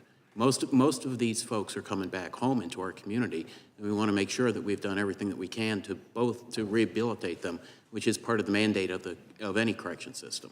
I was pleased as a member of this committee during Trump 1 that I supported that.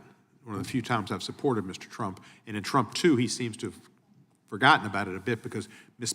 Peters, who he fired on day 1 as head of the Bureau of Prisons, I think was very much involved in implementing the First Step program. So, and since then they're on their 3rd interim director, I think. It's a very difficult job and an important job. Mr. Wild, you're prison fellowship. How many times in your prison fellowship do you all have people who become religious and can either convert their religion or accept religion or something else? So in all of our programs, they are open to people of any faith or no religious preference. That's never a criteria to get in, to graduate, or to participate. We say that our programs are a place for anybody to belong, regardless of what they believe. And so if a person does come to faith in Jesus, it's because they were compelled by something beautiful that they saw and how people loved them with where they were at.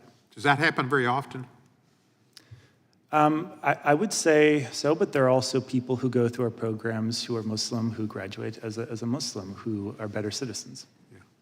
I saw a movie last week. It's an old movie from Mr. Goldman's hometown. The movie was called Cafe Society. And in Cafe Society, it's a Woody Allen movie. There was a Jewish gangster, and he offed a few people. And he was in prison, and he had talking to his sister on the phone and told her how he was converting and becoming Christian, Catholic and becoming. And he said that he was going to be executed in 3 days, and he thought it gave him something to look forward to. He didn't want to think of that being the end. And she commented, she said, Jews don't necessarily do that, but if they did have that idea that you went somewhere after you were killed, they'd get more customers. So there is something to it, and there's something to look forward to if you do accept Jesus or accept some different perspective, especially if you're in prison. Any of y'all have any opinion about prison guards and the difficulty? How many times are prison guards attacked by prisoners? Is that a very common occurrence? Mr. Potter? Yeah, I can tell you that I have been attacked, but mostly when something else is going on and we try to calm the situation or break the situation up. So it's a unintended consequence, but it's a consequence, and it happens. And I've had a number of things happen throughout my career. I've had 2 neck surgeries, cervical neck surgeries. I've had a shoulder surgery. So it does happen. It's part of what we do. I think I'm overtime, so I can't ask you about Alcatraz, which could be Mar-a-Lago West. Thank you. I thank the gentleman. I now recognize the gentlelady from the great state of Florida, Ms. Lee. Thank you, Mr. Chairman, and thank you to all of our witnesses for being here with us today. I believe that criminal justice reform is one of the critical issues for this committee to work on, and appreciate you all being here. Most recently, I was honored to introduce the Fresh Start Act, which is a bipartisan bill that supports helping individuals reintegrate back into society and gaining access to employment, housing, and educational opportunities, and want to thank my colleague, Representative Cam Laggard-Dove, for co-leading this effort with me. In addition to advancing reform, it's critical that Congress continues to conduct meaningful oversight from the Bureau of Prisons to ensure our correctional facilities are secure, cost-effective, and safe for our correctional officers. But I'd like to begin, Mr. Patel, by going back to something that you just commented about, which was you referred to evidence-based recidivism reduction. And I would love to hear your thoughts on some of the tools and strategies that are evidence-based that help us reduce rates of recidivism.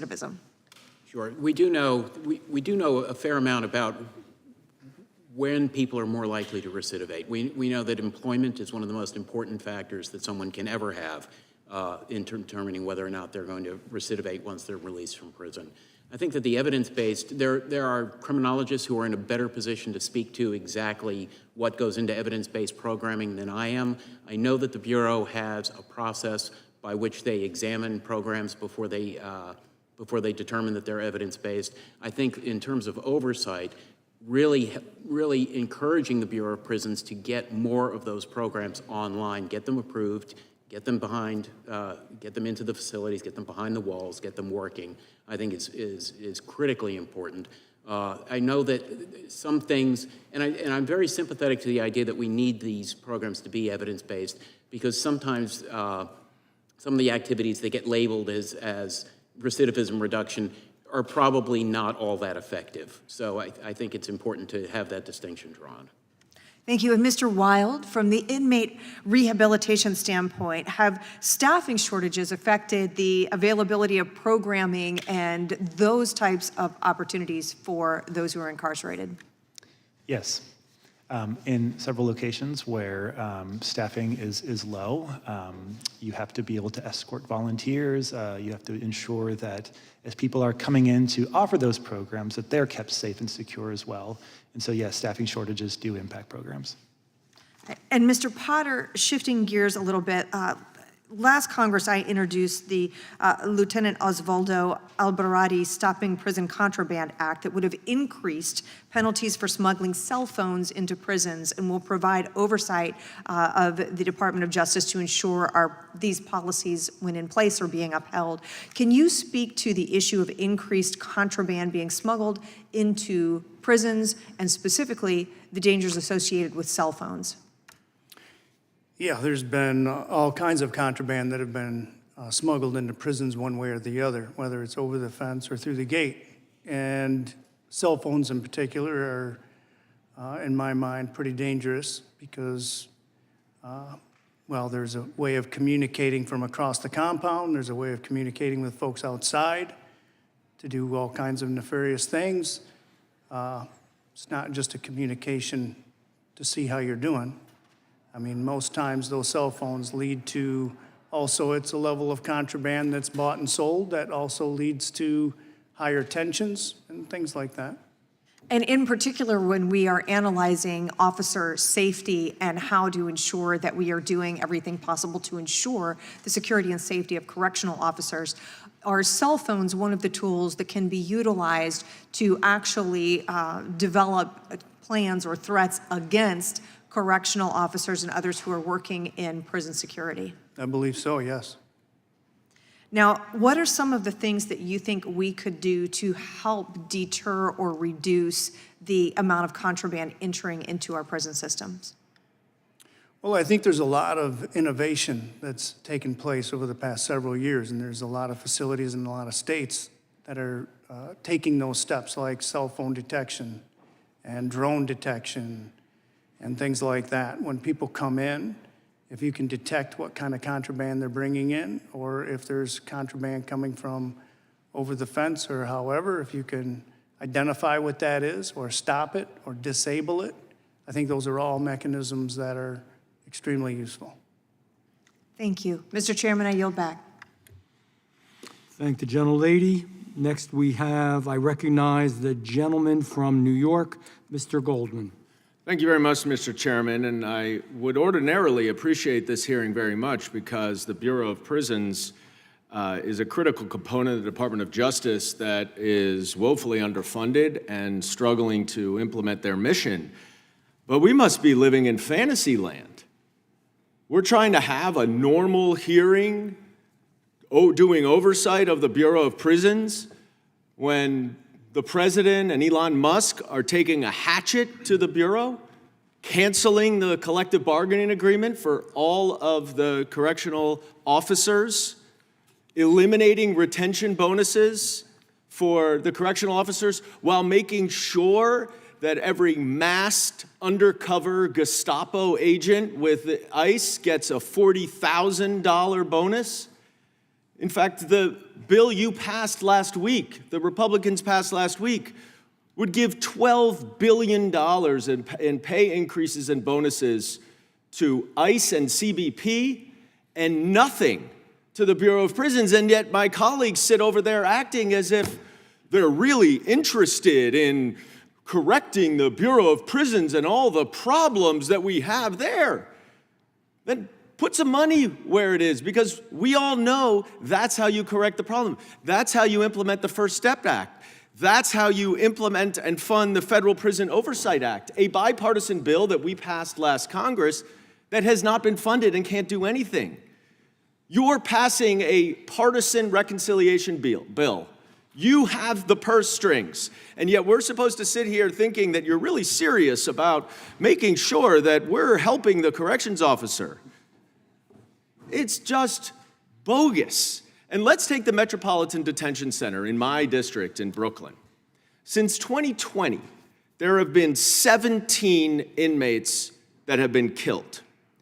And the staffing shortages are devastating and have been devastating. There have been numerous lockdowns simply because there is not enough staff. So inmates are kept in isolation for multiple days at a time because of staffing shortages. There was a crackdown by the FBI and the Department of Justice in March.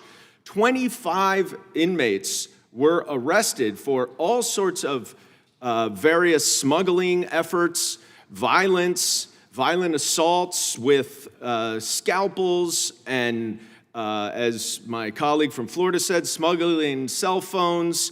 There's not enough staff to actually monitor what is going on. So what did they do at MDC? Well, under President Biden, they implemented a retention bonus of 35%. That enabled them to hire 87 additional people for that one location, the most in years and years. And it decreased lockdowns. Since August of 2024, there have only been 3 days of lockdowns due to staff shortages. So you would think that's a productive way of boosting employment, boosting staffing, which I think every single one of our witnesses has said is an essential part of addressing the problems in the Bureau of Prisons. So what does President Trump do? Gets rid of the retention bonuses. Gone. Gets rid of the collective bargaining agreement. How on earth do you think you are going to increase staffing by taking away all of the correction officers' benefits, by taking away their retention bonus, which proved to be successful and is necessary, and yet we're here talking about implementing recidivism programs? It's a joke. So, Mr. Biggs, you asked for some action items. I'll give you some action items. Can I ask you a question, Mr. Gordon? After I give you the action items, I'm happy to have a colloquy. 1, restore the retention bonuses so that we can hire more corrections officers to implement all of the laws that we want to implement in a bipartisan way, and so we can keep the inmates safe. 2, restore the collective bargaining agreement rather than unilaterally canceling a negotiated collective bargaining agreement that gives the corrections officers very important protections. And 3, let's fund the First Step Act. Let's fund the Federal Prison Oversight Act, which has not been funded. There are 3 action items that you can take back to Mr. Trump to try to actually address the issues at the Bureau of Prisons, and I am happy to yield to you. Yeah, can you tell me, you mentioned that the Brooklyn facility had 17 homicides among inmates from 2020 till what, 2024? What administration controlled BOP that entire time? Did you do anything? You didn't do jack crap, you'll bet. You have no idea what I did. Time has expired.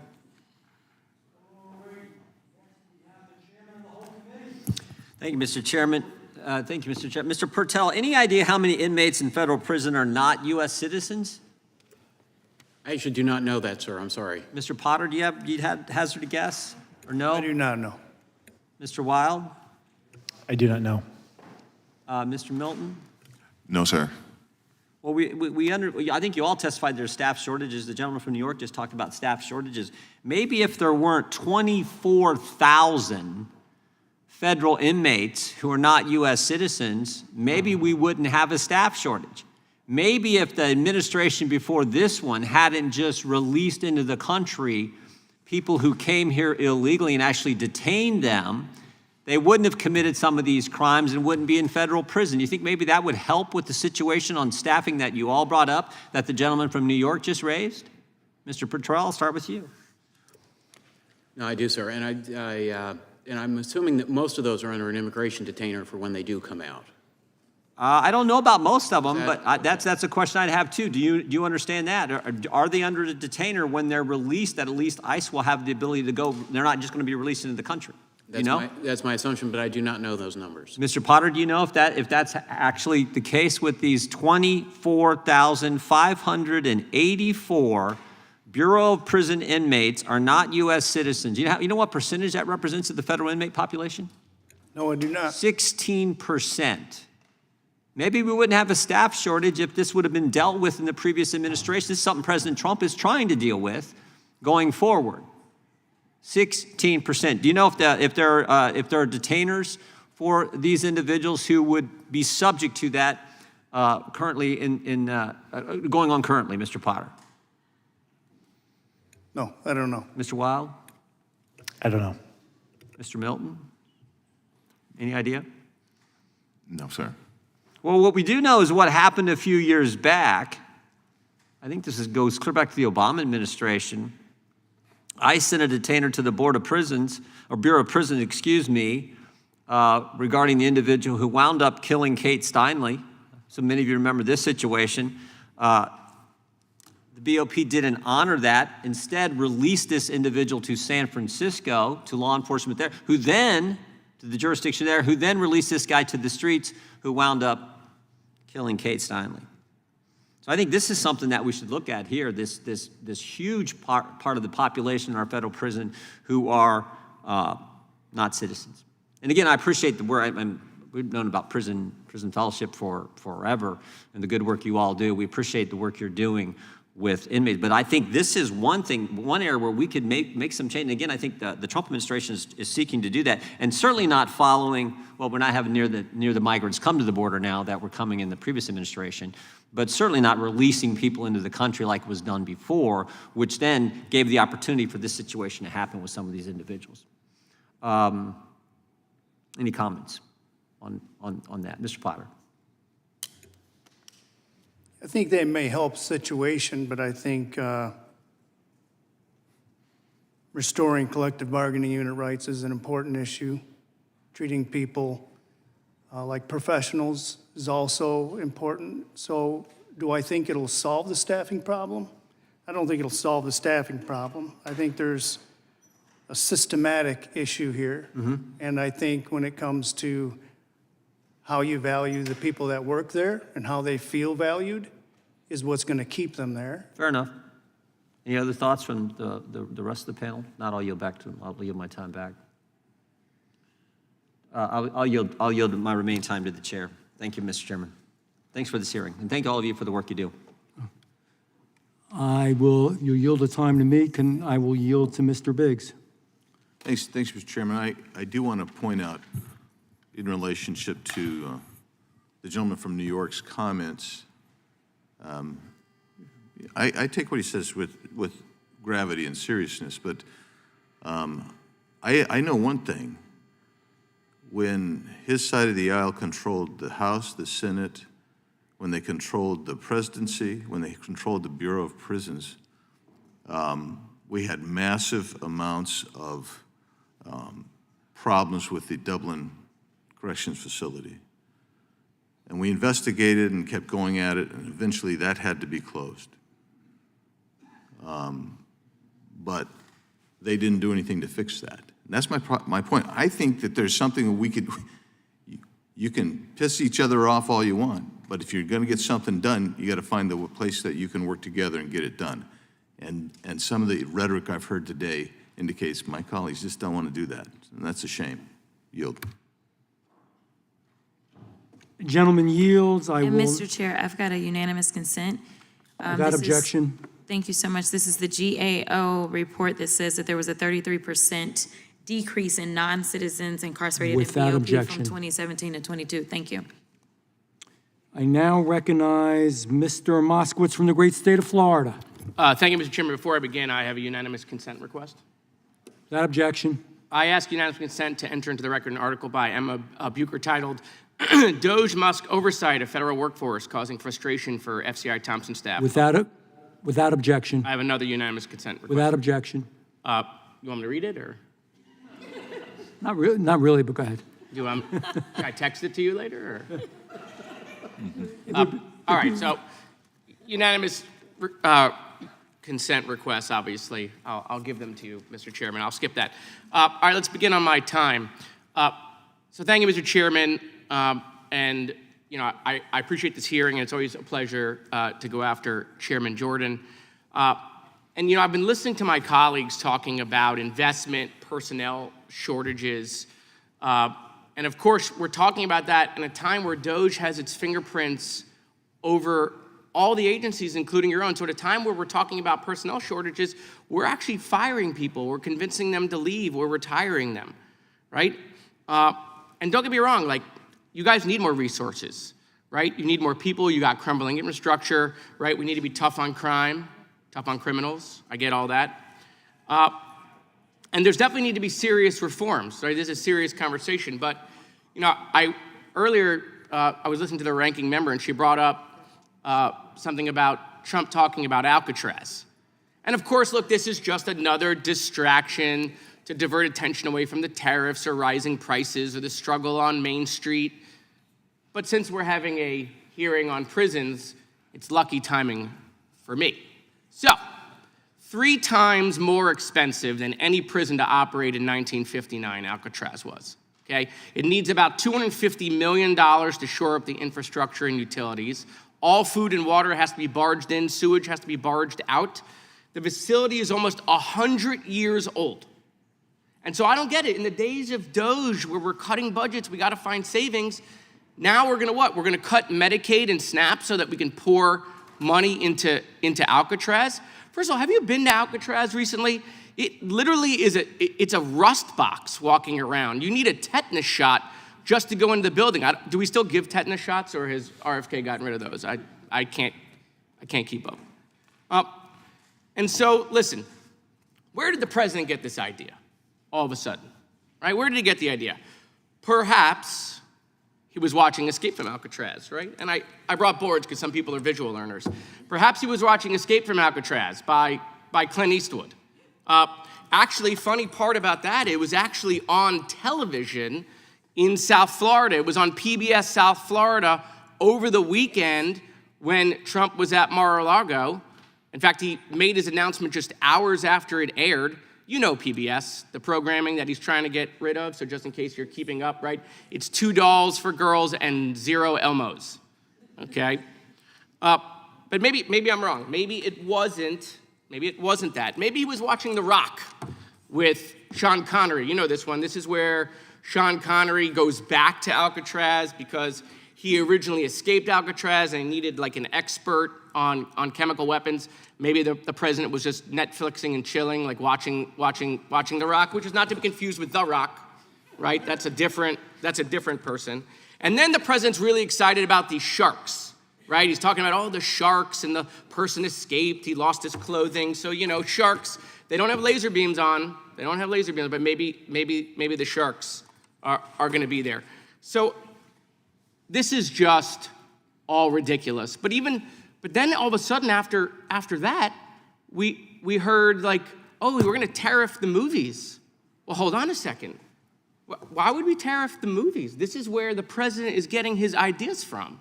We can't tariff the policy idea making of the presidency. And look, I know what my colleagues are gonna say. They're gonna say, Jared, just let the president cook.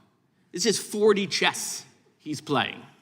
And I'm gonna say, maybe he's just watching late night movies. Perhaps he's just watching late night movies. In fact, we're told he got this movie tariff idea from no other than John Voight, the guy who was in that great movie Anaconda. I don't know if you've seen that. And so this is the ridiculousness that's going on. So I want to end with this. Mr. Pearl, you run a faith-based organization, right? No? Oh, it's Mr. Wild, you run the faith-based organization. Sorry. You think it's a good idea to reopen Alcatraz? You think the faith-based community has been pounding the table to reopen Alcatraz? Prison Fellowship's stance is that prisons should be safe, effective, efficient, and uphold human dignity. Okay, let me make it easier for you. All 4 of you, which one of you think we should reopen Alcatraz? Just raise your hand. Okay, so for my colleagues who sometimes, are a little slow, no one raised their hand, okay? Nobody, not a single witness. None of your witnesses here think we should reopen Alcatraz. And so, we have real problems in the prison system. It does need reform. It does need money. We can work on that together. But the president puts out Alcatraz as a distraction. Thank you. The gentleman yields. I am going to yield to myself. I had prepared remarks, but before we get into them, so much has been said on the other side. I just want to address some of that. First of all, I want to say, Mr. Moskowitz, you really do have talent. You really do have potential as a full-time stand-up comic, for real. You're good. It's fun. It really is enjoyable. I think you got some of your own material too, and you embellish a little bit, but it's still fun. Secondly, on a serious note, earlier in the meeting, we were discussing the ranking member for the Committee of the Whole, something about deporting babies and U.S. citizens and ICE and detaining criminals. Let's be clear. First of all, that's not your issue. It's not why you're here. I'm sorry we had to digress to that. This is not a reconciliation meeting. I really do want to talk about the Bureau of Prisons and how we can make it better. And I really started the meeting out by saying I was extending my hand to see we're going to disagree on some stuff, but let's see if we can work together to make it better, because what those folks are going through isn't good. We can do better. Quite frankly, it's been going on for years on both sides of the aisle, so let's not anybody be holier than thou in this, okay? And we're not deporting babies, by the way. I have to bring it up because it said, and we're not deporting, and I know somebody's going to disagree with me on the other side, probably the ranking member, and that's fine, U.S. citizens. There were a lot of folks that shouldn't have been in the United States of America that were committing crimes and doing bad things that nobody appreciated, obviously, that committed murders, disfigured people, raped people, hurt people. Some of them were on the terror watch list. We're not speaking about immigrants. We love immigrants, but we don't like those people. And yes, the border is much, much better now than it was. And yes, sometimes we might need some help from the Bureau of Prisons, but ultimately it makes it a lot better for them too, not having lots of bad folks come into the United States. I just want to, again, focus on associating myself with the remarks of Mr. Biggs. We really want to try to do something together here. It's my goal, and I know it's hard, and I know it's highly partisan, but I think there are some areas we're not going to agree on everything. We know it. We have divergent ideas for the future of the United States, but there may be a few points where we can come together to try to make it better, and that's what I hope for, and that's what I hope we would do. Finally, Mr. Goldman made a remark too about, I think I heard it right, and if I didn't, I apologize, but I believe I did, about jackbooted Gestapo agents as far as ICE. The men and women who work for ICE are oh so similar to people that work for corrections. They're just doing their job. They want a safe America. It's a hard job. It's a brutal job. It's not easy. They've been understaffed, abused, and mistreated for years. I don't like it in corrections. I don't like it in ICE. We shouldn't do it to anybody. So, no, they're not Gestapo agents. And that's abusive and inappropriate to refer to them so much. And I do call out Mr. Goldman for doing that. I wish he was here. Finally, real quickly, because I used up a lot of my time, but if you can give me a brief answer, Mr. Wild, what structural or policy reforms would give you and your teams the stability and the access to really serve incarcerated individuals? The work you do, I like. It was referenced before by Mr. Cohn. When you believe in something and you believe you can get better, I've been around corrections a lot, and some of the most successful work that I have seen done is faith-based, whatever the faith is. Just the faith that there's something greater and bigger and better for all of us, quite frankly. We all need that, including those of us who sit up here. But tell me, how can we make it better? First of all, we would ask for the full implementation of the tenets of the First Step Act. Prison Fellowship is situated to be able to provide these services to those who live in prison, those who work in prison, family members, and to create better neighbors inside and outside. We believe that we have something really important and valuable to be able to offer to this conversation, and we're ready to do that. And so with the First Step Act, we would encourage the inclusion of other faith-based organizations. I hope that this committee in some way can help. That's something I believe, I'm hopeful, that across party lines that we can agree on, that there's a place for God to help people rehabilitate, regardless of what D or R is next to our name. Mr. Potter, would you agree, and I think this is what I got from your testimony, and then I'll be done, but I want to just summarize it, and you can say yes or no, that we don't actually listen to the correctional officers enough. We always do this in everything that government does. We don't listen to the people who are most directly affected. Do you believe within the current budget we actually could make it a lot better? And finally, recidivism, that's a hard word for me. Do you agree that the quality of the facility actually affects that? I know it's 3 questions real briefly. Yes, I do believe. Sorry, I'm looking at you. Yes, go ahead. No, you're correct. You're correct. Okay, yes, I do believe that listening to the men and women that do the work is extremely important. And they're the second largest stakeholder in the system. So I Any reform that's going to happen is going to affect them as well. Thank you, Mr. Potter. I yield back. With that, I will recognize the gentlelady from the great state of Georgia, Ms. Macbeth. Thank you, Chair. And first, I do want to say, in listening to all of you today, there are resounding themes that we hear from each and every one of you about what we should be doing and the problems that we're facing within the BOP. And I do appreciate that Mr. Biggs, our colleague, is looking for action items, but actually the action items are already right before us. Let's make sure that we are fully funding the BOP and the First Step Act and also the Federal Prison Oversight Act. And I'd like to ask each of you gentlemen, just yes or no, would you agree that these programs are a step in the right direction? Mr. Milton? I agree wholeheartedly. Mr. Wild? Absolutely. Mr. Patel? I do. I think implementing the First Step Act is critically important. Thank you. And Mr. Potter? I absolutely agree. Thank you, because we agree as well. And so my questions briefly are going to be for Mr. Milton and also for Mr. Potter today. Mr. Milton, we know the Federal Prison Oversight Act, we know it needs to be instituted. We know it needs to be funded. Nothing can be done until, those things are done. Can you tell us, do you believe that it would have prevented another occurrence such as the Transparency that's built into the Oversight Act, the independence is built into the act, could have sent early warning signs to this honorable body to do something about it. Thank you. And so, Mr. Potter, you kind of talked about the human toll that you spoke of, in terms of covering the BOP staff.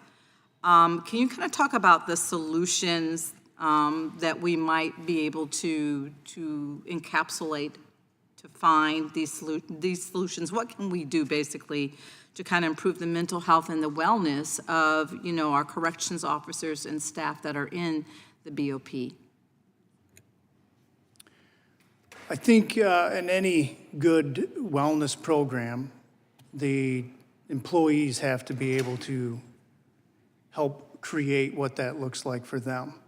And I think in every instance, in every different state, one wellness program might look different than the other. It shouldn't be something that's just implemented by the administration and then they're dragged into it and convinced that it's a good wellness program. They have to be hands-on and they have to help develop that wellness program from the ground up. But there also needs to be a cultural survey, and I totally believe that the Bureau of Prisons needs a complete cultural survey to be able to identify where those needs are going to be, and that should be done by a third party, someone who's trusted. And I do believe in oversight as well. Thank you. And Mr. Patel, on what you said in your opening remarks, I really want to thank you because a lot of the funding that we secured, bipartisan funding that we secured under the Biden administration, under the CARES Act, is what has been able to facilitate a lot of what we were trying to do, to restore faith in our Board of Prison system. And I want to thank you for acknowledging that funding through the CARES Act is what we were on the right track at that time. And Mr. Potter, one last question for you. Would these solutions for correctional officers make our prisons safer and better places for inmates as well? Yeah, I believe it would. Could you kind of expand on that for us, please? Remind me of exactly the question that you're asking.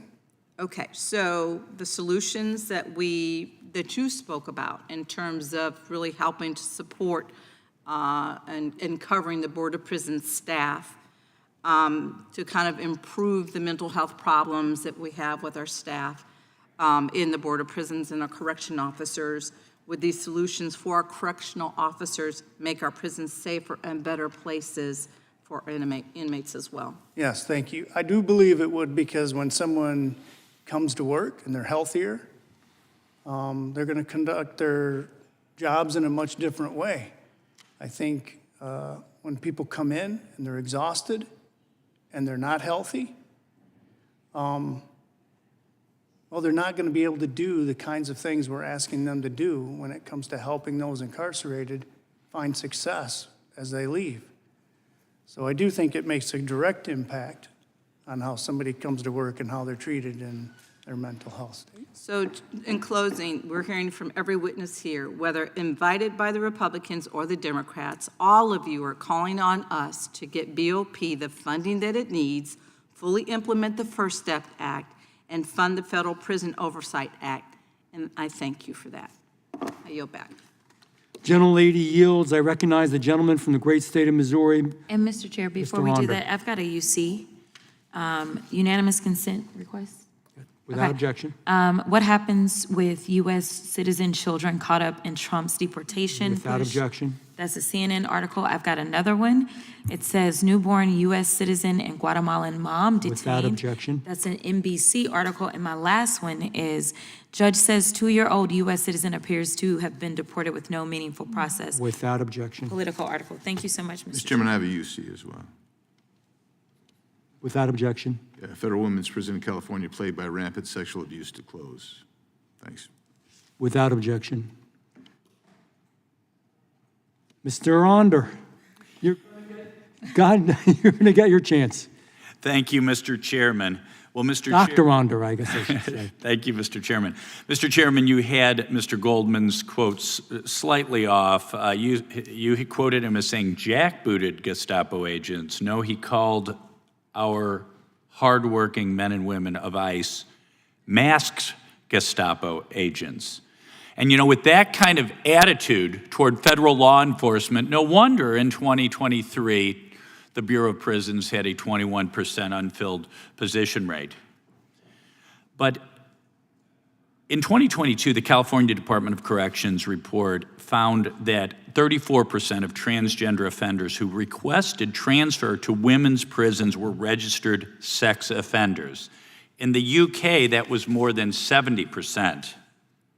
California was allowing men who were convicted of raping women to suddenly identify as transgender and then be moved to women's prisons, where many times they continued their abuse.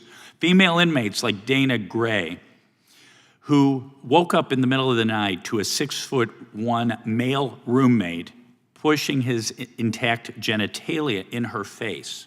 Alyssa Kamholz, as a child, was routinely raped by her stepfather and his Hells Angels buddies.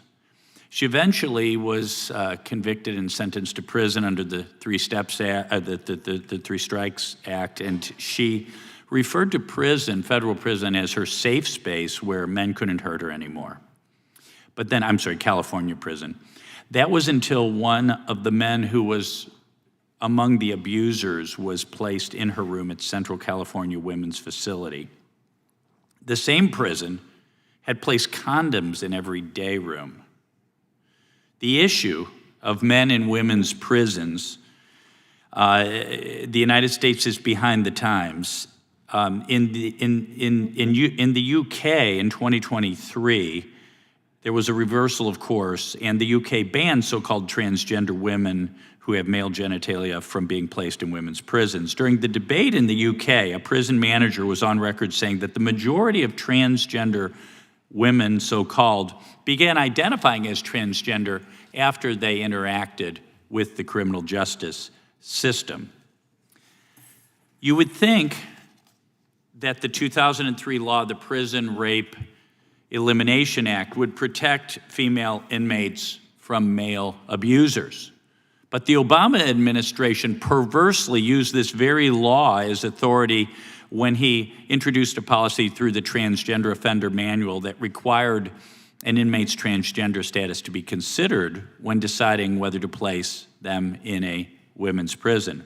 The Biden-Harris administration further abused the intent of PREA by his new version of the Transgender Offender Manual that allowed inmates to receive hormone therapy, sex transition surgeries, and other medical treatment related to their gender identity. So at a time we have a $36 trillion debt and a deficit over $1.5 trillion a year, the Biden-Harris administration is paying for sex change operations in our federal prisons.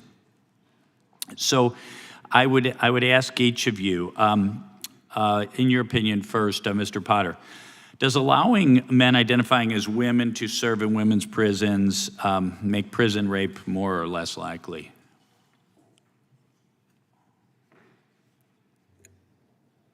I would only be able to guess on that and say more likely, I would assume. Yeah, thank you. Do you believe women in federal prisons deserve to be protected from prison rape under PREA? Absolutely. Same question for you, Mr. Pertel. In your opinion, does allowing men who identify as women to serve in women's prisons make prison rape more or less likely? Well, as I said earlier, I think it places women in a much more vulnerable position, whether it's physical violence, sexual violence. And in your I think as we opinion, heard today, there are so many issues facing the Bureau of Prisons. This population is infinitesimal. right? And I think it's a small population. At the same time, one offender, one convicted rapist being released into a women's prison among inmates who are smaller, more vulnerable, less muscle mass, and so on, could do a lot of damage, even though it's No, I agree. a relatively small problem. I didn't mean to minimize that. Yeah, no, I know you're not. And, and again, our Democrat colleagues, do minimize the problem. Oh, it's only X number of people, but there are about well over 2,000 inmates who identify as transgender in the federal prison system. Not all of them are men in women's prisons by any means, but the potential is there. I believe it's not. Our Democrat colleagues say they're implying somehow we Republicans are obsessed with this issue. They began it under Obama. They continued it under Biden. I think we're returning to sanity under President Trump. Thank you very much for your testimony.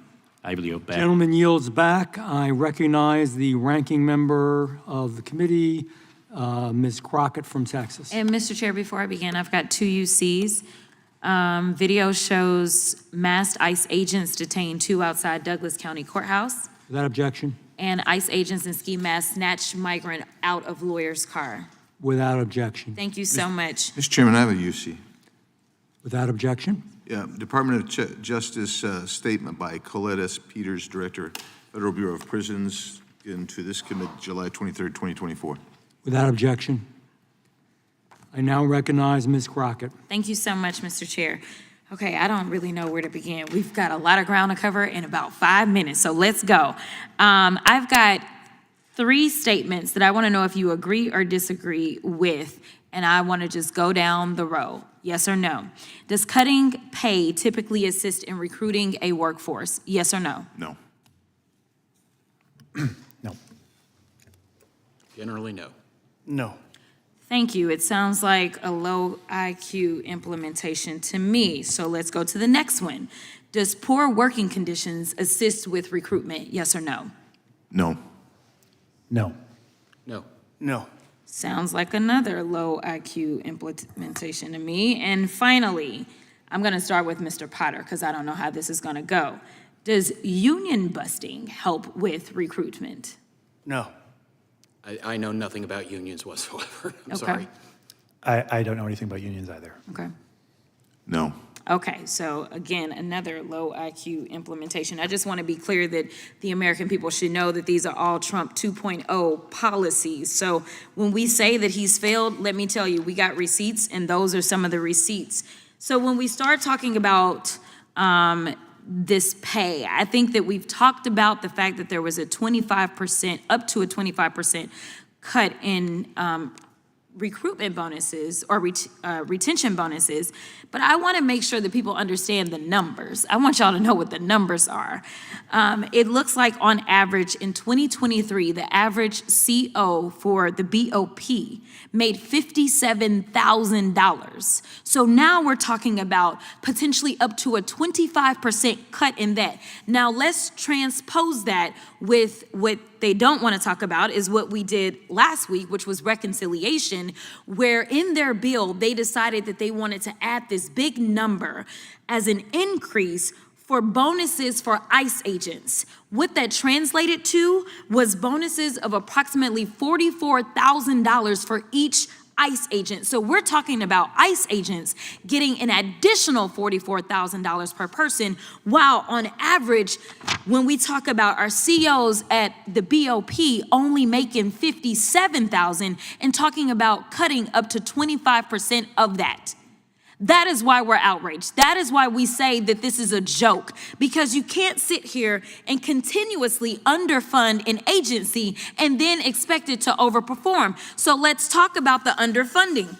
We have talked about immigration for a reason, not because we think that it makes sense to just talk about immigration all day, every day. It seems like our colleagues on the other side of the aisle want to do it, but it is relevant to this conversation. You know why? Because according to this particular document from The Guardian, it says, as it relates to a partnership between BOP and ICE, two agencies that have generally operated separately, means people accused of civil immigration violations are being imprisoned in harsh environments of the federal penitentiaries run by prison guards. Right now, I believe that the most recent number that I had was that they had approximately 700 persons that were being held for ICE within the Bureau of Prisons. And guess what? Do you think they gave the BOP any extra dollars to be able to take care of those folks? They didn't. I'll help you.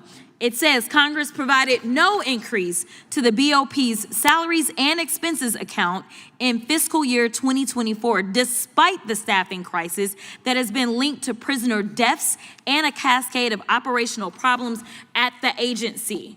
So, we talked about rape, so let me get to rape. It seems like it's a bit of hypocrisy, but that's not anything new, to say that you want to protect victims of rape and sexual assault and then allow Trump to gut funding for the Prison Rape Elimination Act Resource Center, a center that trains prison sexual assault auditors, tracks the results of the Prison Rape Elimination Act investigations, and provides resources to imprisoned sexual abuse survivors. So my question is, and I ask everyone if you can answer, can we all agree that rape and assault of prisoners is vile and completely unacceptable? I agree. I agree. Of course. Absolutely. Thank you so much. And the last thing that I'll say is that according to the BOP, there have been a total of 2 individuals that have received gender-affirming surgery while in BOP custody. There have been a total of 4 that were referred, 4 others that were referred and were determined to be medically ineligible. So we're gonna have all this talk and all these fights about trans folk, and we're talking about literally 2 surgeries. I'll yield. Gentlelady yields. I will recognize the gentleman from the great state of North Carolina, Congressman Knott.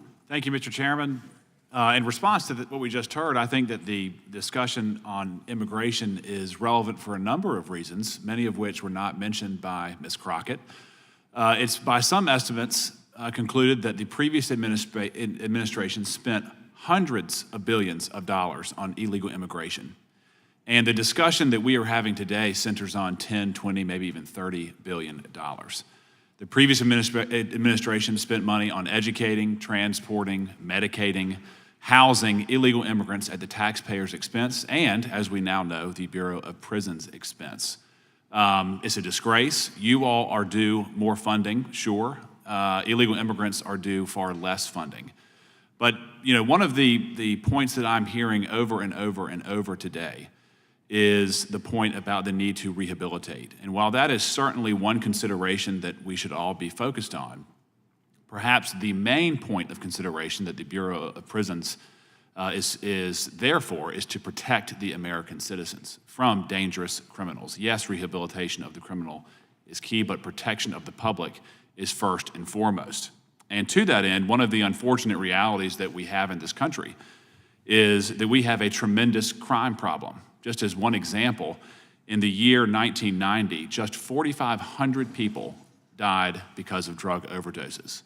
And depending on which statistics you look at, averaging it out, sometimes it's up to 125 to 130,000 people have died from drug overdoses from the years 2020 to 2024. And whether it's gangs, cartels, or other organized criminal organizations, they have in large part arrived here and embedded themselves in the country because of the open border, welcomed approach to illegal immigrants that the Democratic Party has championed. And as a federal prosecutor, I saw that the crime not only was exacerbated outside of jails, I saw the crime reach far inside of jails as well. I know that you all need no education when discussing the dangers that criminal gangs and organizations pose inside and outside of jails. So my question is, Mr. Pirtle, to you first, how can we assist the BOP in combating the ongoing criminal activity inside the Bureau of Prisons, specifically as it relates to an ongoing connection to outside organizations? When I was sentencing people, there was often no interruption in criminal activity, whether it's cell phones, bribing prison officers, whatever it may be. What can we do to assist you or the BOP in stopping criminal activity once someone is sentenced? Well, I think that Mr. Potter might be even better equipped to He's answer getting it this next. question. But we could, but I will definitely take a crack at it. Don't mean to dodge. I do think that controlling the key thing there, I think, is controlling the communications process. I mean, I think that that's how ongoing criminal enterprises are still able to operate, even though we've got people incarcerated in our facilities. And I do think that the porousness of some of our facilities to communications devices coming in, as well as contraband, many other forms of contraband coming in. But the other forms of contraband don't really get to the issue that you're talking about in the same way as the continuing activity. So I think it's really the communications piece.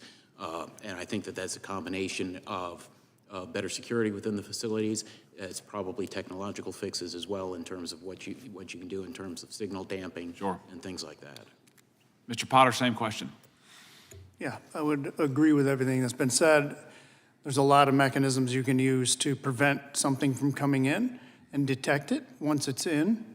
I think the staffing level makes a huge difference, the way you monitor, the way you track, the way you... Does the danger that facility officers face deter people from staying a long time? Does that make sense? So does the threat inside the facility weaken the environment that people are working in? Yeah, if it's more dangerous inside, of course, it makes it, much more dangerous. And the risk versus reward. Yep. You have to reward people in the right way if you want them to come into that. And Sure. Yeah. And if I could just get very quick answers, what's the total amount of dollars that you think is needed to fix the Bureau of Prisons? Not just the facilities, but total repair. I would not have a guess. Billions. 10 billion, 15 billion? I wouldn't have a guess. How about you? It would be a genuine guess. Just give me a guess. We know we've got $3 billion in deferred facilities costs. So that's baked into the cake. We know that we've got 4,000 to 6,000 full-time employment positions that aren't filled. $10 billion? In all honesty, I couldn't even hazard a guess. Yeah. But I do think that there's, even realigning what we currently do in spending, I think there's a lot of good things that can be accomplished. Sure. Mr. Wild, I don't mean to jump over you, but I'm assuming you don't have an answer for that. Mr. Milton, if I can get one answer, what's the number that you would put? I fall in the same category. I don't know that I'm in position to give a number, but I do know that it takes significant investment. Mr. Speaker, I yield back. Gentleman yields. I recognize, last but not least by any means, the gentleman from the great state of Texas, Mr. Gill. Thank you, Mr. Chairman, and thank you to the witnesses for being here and testifying and taking the time. Mr. Pirtle, thank you as well. I want to start with you. Given the decline in personnel across BOP facilities, and we've got nearly 4,000 vacancies, do you believe it was a wise decision for the previous administration to put any resources at all towards gender-affirming care for BOP inmates? As I said earlier, I think that it's such a small percent of the population. It's not the core issues that BOP is facing. Right, and I certainly believe it's not a core issue we should be spending money towards. Is it also the case that BOP facilities are experiencing widespread deterioration and are in need of maintenance? According to the Attorney General's inspector, the department's inspector general, literally every single facility faces deferred expenses, deferred maintenance expenses. Yep. Do you think that there's additional stress that comes with perhaps some of the logistical challenges and safety concerns of housing transgender inmates with the opposite sex and perhaps maybe that contributed to some of the low retention rates and hiring rates experienced at the BOP? In all honesty, I couldn't say. Once again, I think that there are so many issues that go into the staffing issue. Did it play a part? Very well could have, but there are so many factors there. And what about some of the anti-law enforcement rhetoric that we hear on the other side of the aisle, including from the former vice president who once praised the defund the police movement? Do you think that that's contributed at all to some of the staffing challenges at BOP? Well, I think the fact that law enforcement, prosecutors, corrections officers, I think that there's been an unfortunate trend. We've seen it in law school recruiting for prosecutors, that there's been an unfortunate trend to kind of demonize the entire field, regardless of wherever that has come from. I think that has been harmful. I think it's unfair to the people who go into that line of work. In what role do you think DOJ can play in identifying waste and fraud at the BOP? That is beyond my kin. I'm so sorry. No. Any guesses? Well, as I tell my kids, as with any very, very large institution, there's going to be waste and fraud, even when the vast majority of people are working in good faith.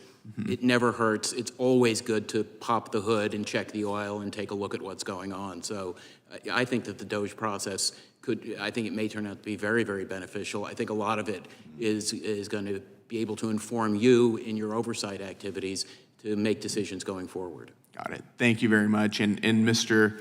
Chair, with that, I'll yield the remainder of my time back to you. Thank you. So with that little bit of time, first of all, I really do appreciate you all being here. It's a long, long day. I didn't even give you a chance for a break, and I probably should have. I was remiss, but it was glad because now we're done. Secondly, I'll say as I did before, I hope that we can move forward in some areas, in some ways, find common ground. And thirdly, and the one thing I will mention with a little bit of time left, I've actually interviewed some corrections officers at multiple locations who've come to me in my office. I wouldn't call them whistleblowers because they didn't, trigger the Whistleblower Act, but told me stories. We're kind of saying that there's like 1 or 2 people in the whole country with transgender issues. They're still doing intake, and it costs a lot of money on those that want to change their sex, that want to be transgender. This is from corrections officers who directly work there, who have good reputations, whom I know, that were explaining what's going on. Number one, that costs money. Secondly, the other issue and the reason that it costs money is because, as you know, I mentioned, in fact, my facility back home has to cater to some of that because when they mix with the rest of the population, unfortunately, there are issues for them, for their own security and safety. So it makes things more complicated.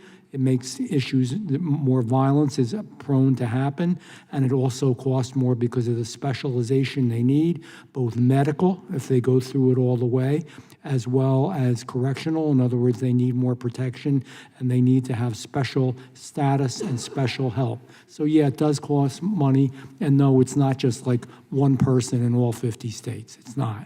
In fact, if you talk to most of them, almost any facility will tell you of some of the issues they're having with that. And the real issue is, I don't know how else to say it. I'm not saying they should be, but they still have their desires very often, and it really is tough on the women. If we care about women, then we should care about this issue and some of the terrible things that are happening. With that, it concludes today. Mr. Yes. Chairman, I have 2 UCs. I'm sorry. The first one, I asked unanimous consent to enter into the record an article. Transgender inmates are more likely to be victims of sexual assault. This was by CBS News. It's true. To the extent of 35% of the victims of rape are transgender inmates. Without objection. And then the final one is courtesy of Mr. Wild. This is from prisonfellowship.org. Prison Fellowship, the nation's largest Christian nonprofit serving prisoners, former prisoners, and their families, is applauding a major funding increase for PREA, which as of now, this administration has actually defunded all of the PREA resource centers. Without objection, Their care costs a lot, protecting them costs a lot because they are apt to have this problem, and in some cases, preventing the certain percentage of them from doing harm costs a lot. With that, it concludes today's hearing. We thank our witnesses for appearing in the committee today. Without objection, all members will have 5 legislative days to submit additional written questions for the record, and witnesses or additional materials can be recorded as well. Without objection, this hearing is adjourned.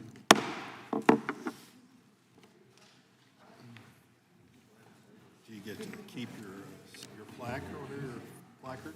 I don't know.